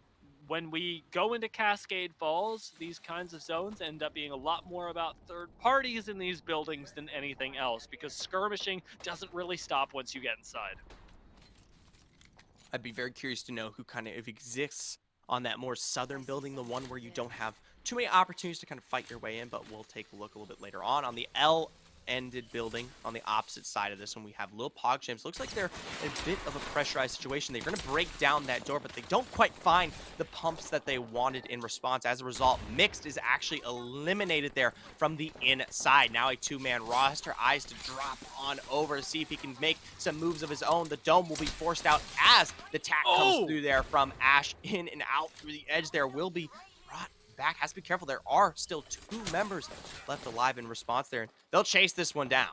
Oh, gonna get not even damaged on his way out of the building, but now with the PK fighting on top, Wow. Jez Wow. actually takes the opportunity to turn that Incredible. around. The fact that Little PogChamps managed to win that fight is illegal. Again, we just keep getting these crazy things happening on Stormpoint. Jez's timing and pace there with the Peacekeeper is something to be remembered because that was fantastic. And Little PogChamps, you could feel the kind of pressure that they're under right now. You have to remember this is potentially their last opportunity, and just playing today is good, but they want to be sure that they are currently secured, sitting 18th in the overall before today's matchup. Cool Gaming, they're kind of on the outskirts. They're playing and betting more towards this northern circle. They do have the information that it is going to be pulling more directly up towards there already, but still that does leave a lot of Cascade Falls in play, as well as those double parallel buildings as well. But still, that's where they currently set themselves up. SNK, they've taken a little bit of respite away from their kickless kills and now set themselves just in front. With Cool Gaming sitting right next door to them as well. This is one of the expected areas where the zone can continue to pull.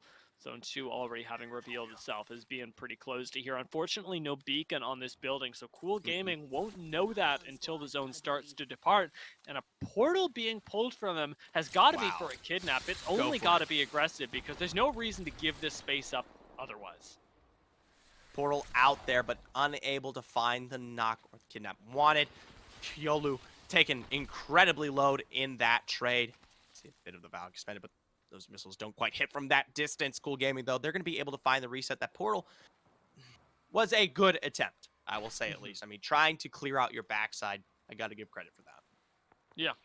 This is hilarious, though. If you're not planning to relocate anytime soon as well, you're going to get the cooldown back up, so you may as well sit around, because that is what Wraith Portal is the best for, is being able to jump between relatively small spaces, and even a small relocation at this point would likely just be to the low ground that you can walk to. So, no reason to do it, and I like that we're going for these risks, these, I want to say, high variance plays, but ones that don't punish you too much if it doesn't end up working out. SZN, one of our teams holding down in Cascade, I think eliminated, or rather having one member eliminated, unfortunately early last time, are going to do their best to finally manage to pull out a win here today.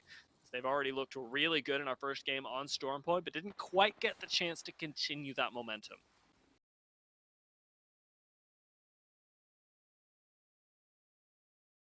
With TikTok Gang not too far away themselves, picking up wins earlier today on World's Edge, but not being able to replicate something of the same here.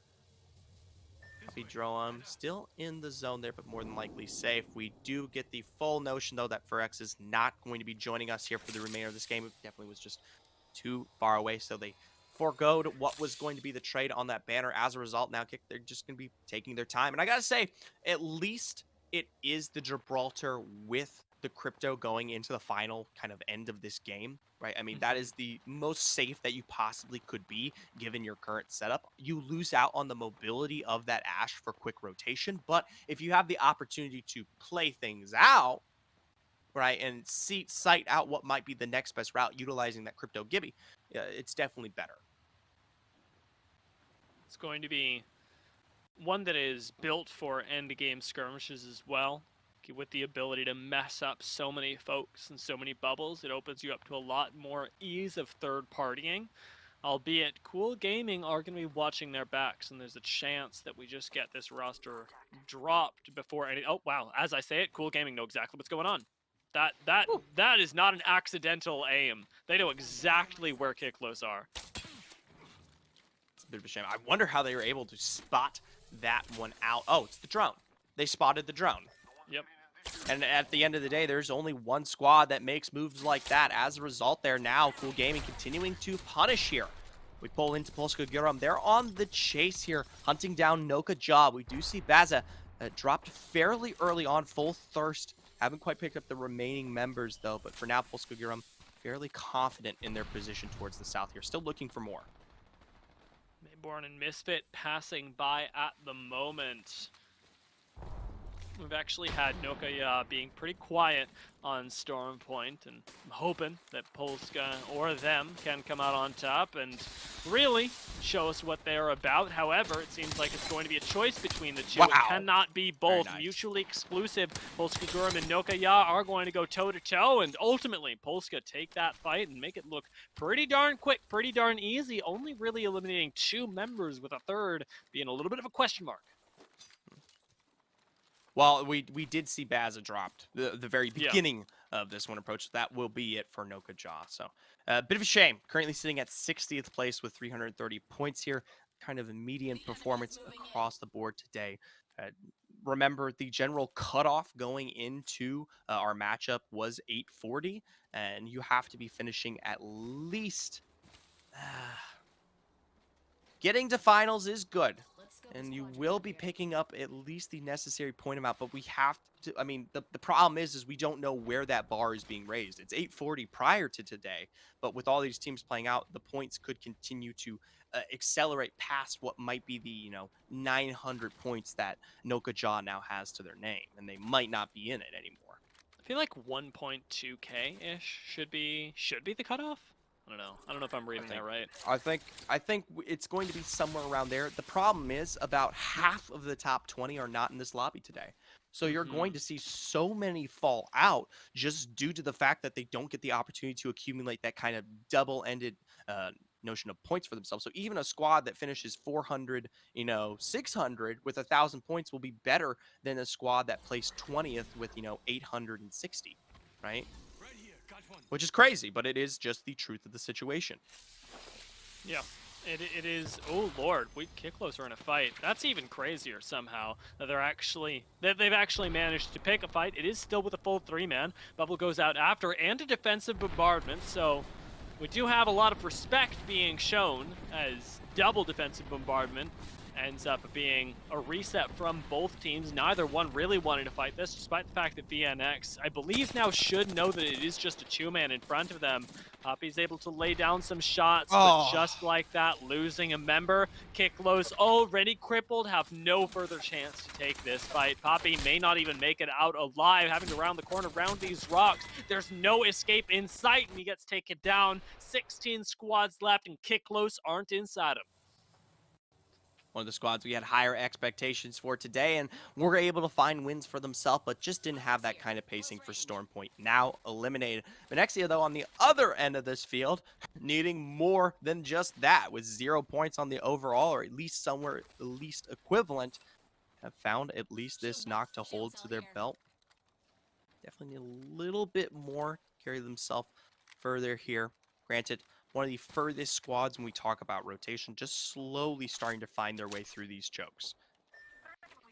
Venexia are a team that really wanted to make it into the top 5 today, and have had a lot of difficulty getting there. It's been a pretty good performance for their very first one, but unfortunately, with the limited amount of challenger circuits that we are getting for EMEA, it's going to be a last performance as well, barring some sort of miracle play in this very last game. Slappers, sitting inside of one of our predicted end zones, are very quickly finding out that they're likely going to have to leave, not even inside of the next zone, but the one after that. And the height right outside of Cascade Falls would be really nice. You can see them pinging out a spot to the south that would give them a nice opportunity to rotate around. We're going straight into Cascade Falls, Zephyr. This is a crazy, crazy zone.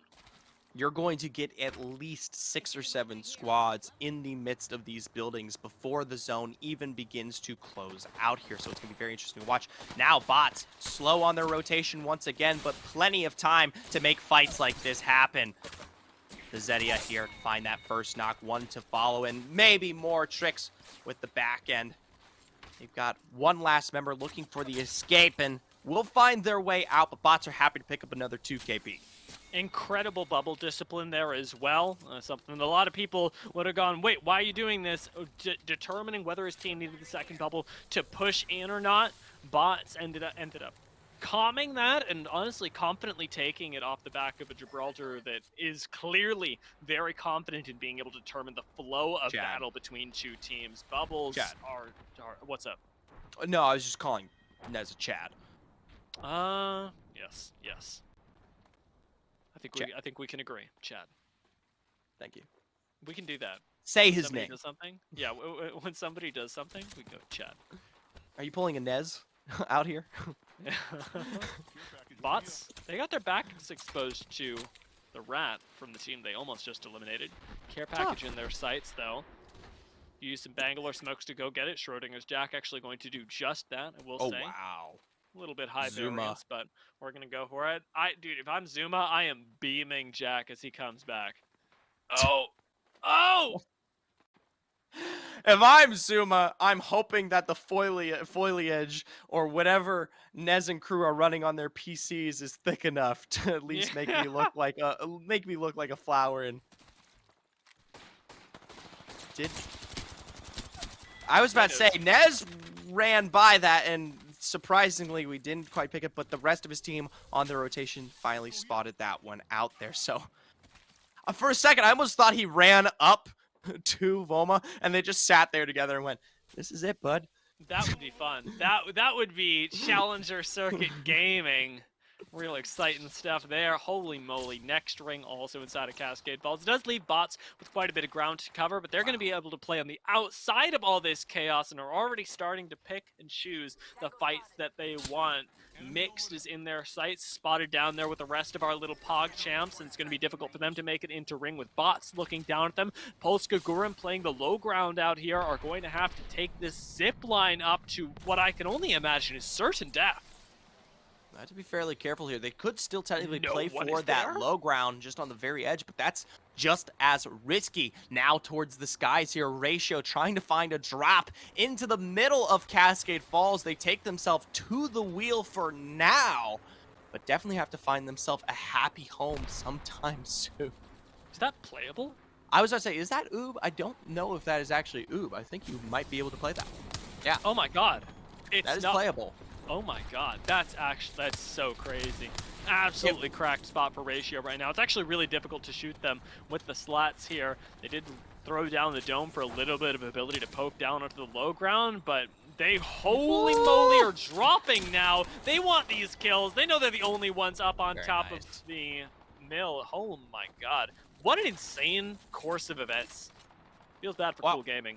I was about to say, if you know it works and it's not out of bounds, then you might as well take advantage of it. Now taking a look towards bots. They're playing the very corner of this zone. Slapper's not too far away. Both Nez and Trix extremely low, but surprisingly still able to defend against this. Trix with that wingman. We've seen how well it's worked in the past. Still continuing to provide, and it's Jack to find the 2 knocks onto Mio and Atnum. And now with Sabi, the one last member left alive, it's just one last tick of damage for bots to pick up another 3 KP to their name.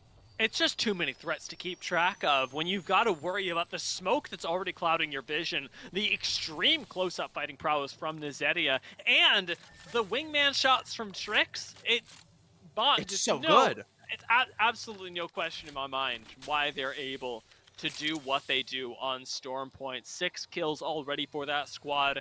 SNK have found 2 kills, but have lost 2 members at the same time. A difficult recovery if they want to try and get back involved in this game, even if they want to try and survive for the remaining time. As interestingly enough, they're not the squad with the best position. I'd give that squarely over to Drain Gang, who hold the northernmost building.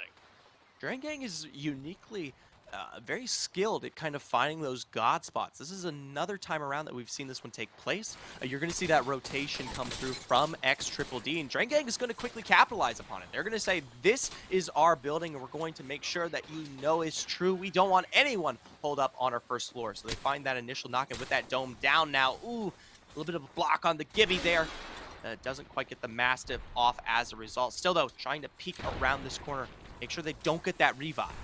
You think they actually are managed to pull this off? XDD could do this. Wow. Limek almost gets taken down, but Young Hong Kong getting knocked there signals the end of this play. 2 members down now for XDD. A third just trying to survive, and bots have made it in as well. XDD end up going out. My dreams die with them, but make no mistake, Zephyr, I'm not too sad about it because we get to continue seeing this top level of Apex Legends played out on our screen. Nizetia finds yet another pick, and playing on the top of this building, bots are mind-controlling the entire lobby directly into their sights. This is tough, though. Just across from them, this building here puts them in such a disadvantage. That sight line is going to pull back, and if anyone from the low ground also finds their own source of beam here, bots could potentially be taken out. They need to maybe carry this one forward, find more of a position. Thankfully, the zone is pulling towards right on top of them. The only squad they really have to worry about, though, is going to be ZBW on their rotation out from that second floor. You have to hope that they run up against Space Pigeons before that ever happens. Space Pigeons looking for their second win as well. They took the first one on Storm Point. Can they find a second? Incredible smoke from bots. Nice. It's necessary. Yeah, it's just like it's not even that it's mechanically difficult when I say incredible. It's just like, man, they knew. Of course they knew. Of course they were able to nail that down.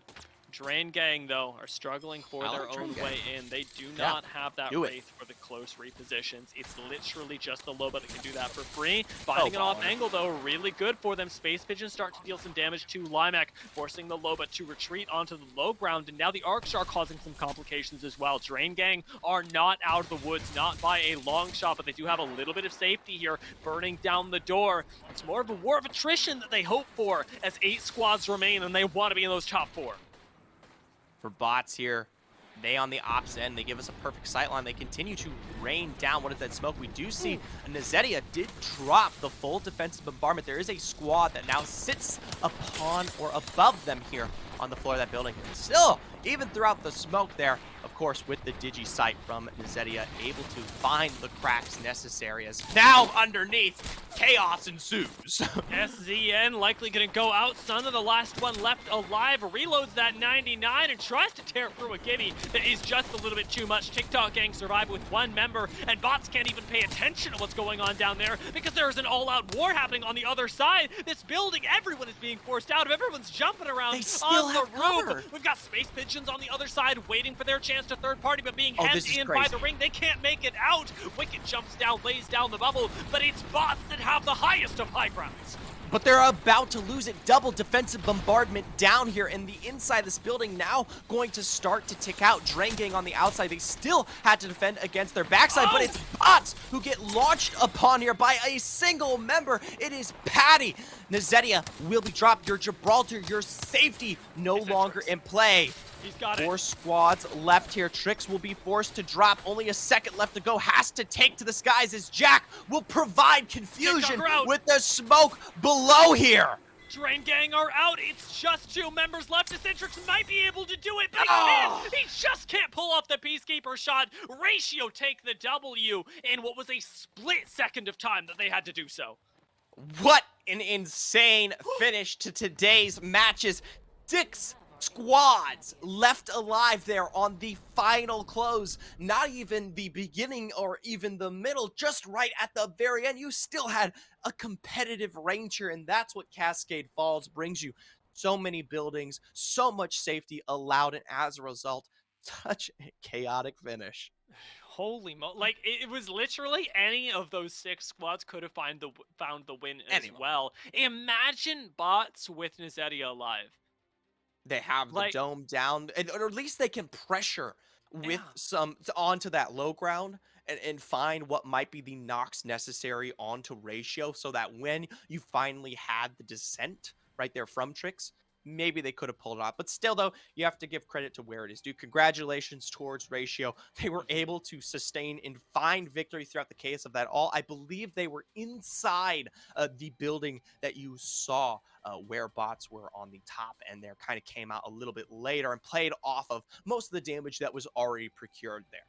And Ratio are a team that are going to be making it in, right? They were, I believe, 8th place going into today overall during the Challenger Circuit, and now with this win should have more than enough points to make their way. And even if they hadn't shown up today, I think there was a pretty good chance that they make it to the LCQs. So it is more about dialing in their playstyle, and it's good to see them be able to play a zone like this that is really chaotic, that is really unexpected, that is quite rare even, and make it look so good.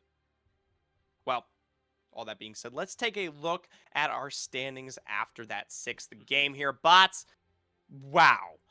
I mean, a 95-point game here. Definitely feeling confident coming out of Challenger Circuit. Heavy props to them. And I mean, it's off the back end. I'll say it, like, for the 1000th time, they bring Nezetia in last second to be the IGL for this squad going into the 2nd Challenger Circuit 2 after was a marginal performance from bots and technically Trojan, right, where Nezetia comes from. And they win semifinals and they win the finals, it just by a landslide. Eccentrix and Schrodinger's Jack, though, definitely not slouches. Incredible stuff from them. The thing that I will say, though, is that bots had an incredible series on Storm Point, but on World's Edge, they found 1 win and looked pretty good. I want to see their World's Edge game get a lot more consistent, because Stormpoint, it's clear that they've got this incredible read on it. They know what they want to do in a way that other teams don't quite have a handle on just yet. They know where they want to play. They know what's most comfortable. World's Edge, that is a lot more grandfathered into the Apex Legends scene, they don't seem nearly as comfortable with. And that's something that in the LCQs, moving into what they're hoping will be LAN, they still can look to improve. And the caliber of play continues to just accelerate here. Even if you make it through LCQ1, then you're going up against a plethora of pro league squads who hold Hmm. that much and more. And we didn't, I mean, we saw a lot of our challenger circuit teams get the opportunity through LCQ1, then you're going up against a plethora of pro league squads who hold Hmm. that much and more. And we didn't, I mean, we saw a lot of our challenger circuit teams get the opportunity to play through EMEA, and most of them, I think the highest was Morning Stars, right? And I think Hmm. they put themselves at like 27th, being one of those kind of last minute qualifiers. So definitely competitive, but need to find more if you want to make your way towards land. Either way, we finish off some of these standings here. Cool Gaming, good from them. 58 ratio with their win, put themselves in third. More than confident that they'll be making their way forward, along with ZBW having a phenomenal turnaround here. We're 19th beforehand. Now with this fourth place victory, should be on their way forward. Probably one of the biggest, or at least greatest improvements that we kind of saw out of any of these squads that committed here today. Yeah, Drain Gang should likely be making it in. I believe Little PogChamps should do it with the finals points that they have accrued. We can already say a big congratulations to teams like Polska, like Ratio, like SNK, X Triple Right. D, and Cool. We already know We know bots. they're in. They've made it in. Space Pigeons, did they? Probably. Yes. Sure. Well, Yeah. we'll see. We'll see. We'll Yeah. see. We're not going to confirm anything too hard yet. Space Pigeons have a great game at 10th, but Mhm. 10th place only nets you roughly around that kind of 1,012, I believe 12,000 point mark. And so 12 plus the 600, they're about 1,800 right now, roughly, considering they should be above that cutoff, probably somewhere around 17th or 16th place. Yeah, it's just one of those things where there are some teams that we can confirm because they had already placed really well in, say, the first Challenger Circuit, but second one does throw a wrench into everything, of course. And I know that all of you who tuned in today, I mean, do want to know about the future of these teams. That's why we're here. That's why we're all here. And so I'd encourage you guys to check out Versus Gaming on Twitter, and potentially later we'll have the exclamation point standings command that you can use to make sure. So go ahead and type exclamation point standings, see if it's working, because we are 10 minutes in the past. So potentially could already be ready to go. Granted, there is a lot to take into account regarding some of the roster changes that did present themselves. So it might be a little bit later on. Hopefully, you might be able to find that wherever it presents itself. I know you guys are all excited. But once again, congratulations to all the teams here in our second Challenger Circuit, as well as the Challenger Circuit overall. I know this one was fairly accelerated, especially in comparison to last season. I'm glad both of me as well as Dia got the opportunity to come back one last time here to represent a plethora of these teams who continue to challenge and compete for the best of positions. And I think that it has to be reiterated again that going into LCQs and coming out of Challenger Circuit, we're seeing already a vast improvement in the gameplay. I talked about it in intra-series, I think twice, maybe 3 times, and I'm going to end on Yeah, that note it's as been well. crazy. That the difference between last split and this split in terms of Challenger Circuit teams is through the roof. These guys, last season we would have been looking at and going, these guys are pro league ready, and I'm excited to see whether now they really are.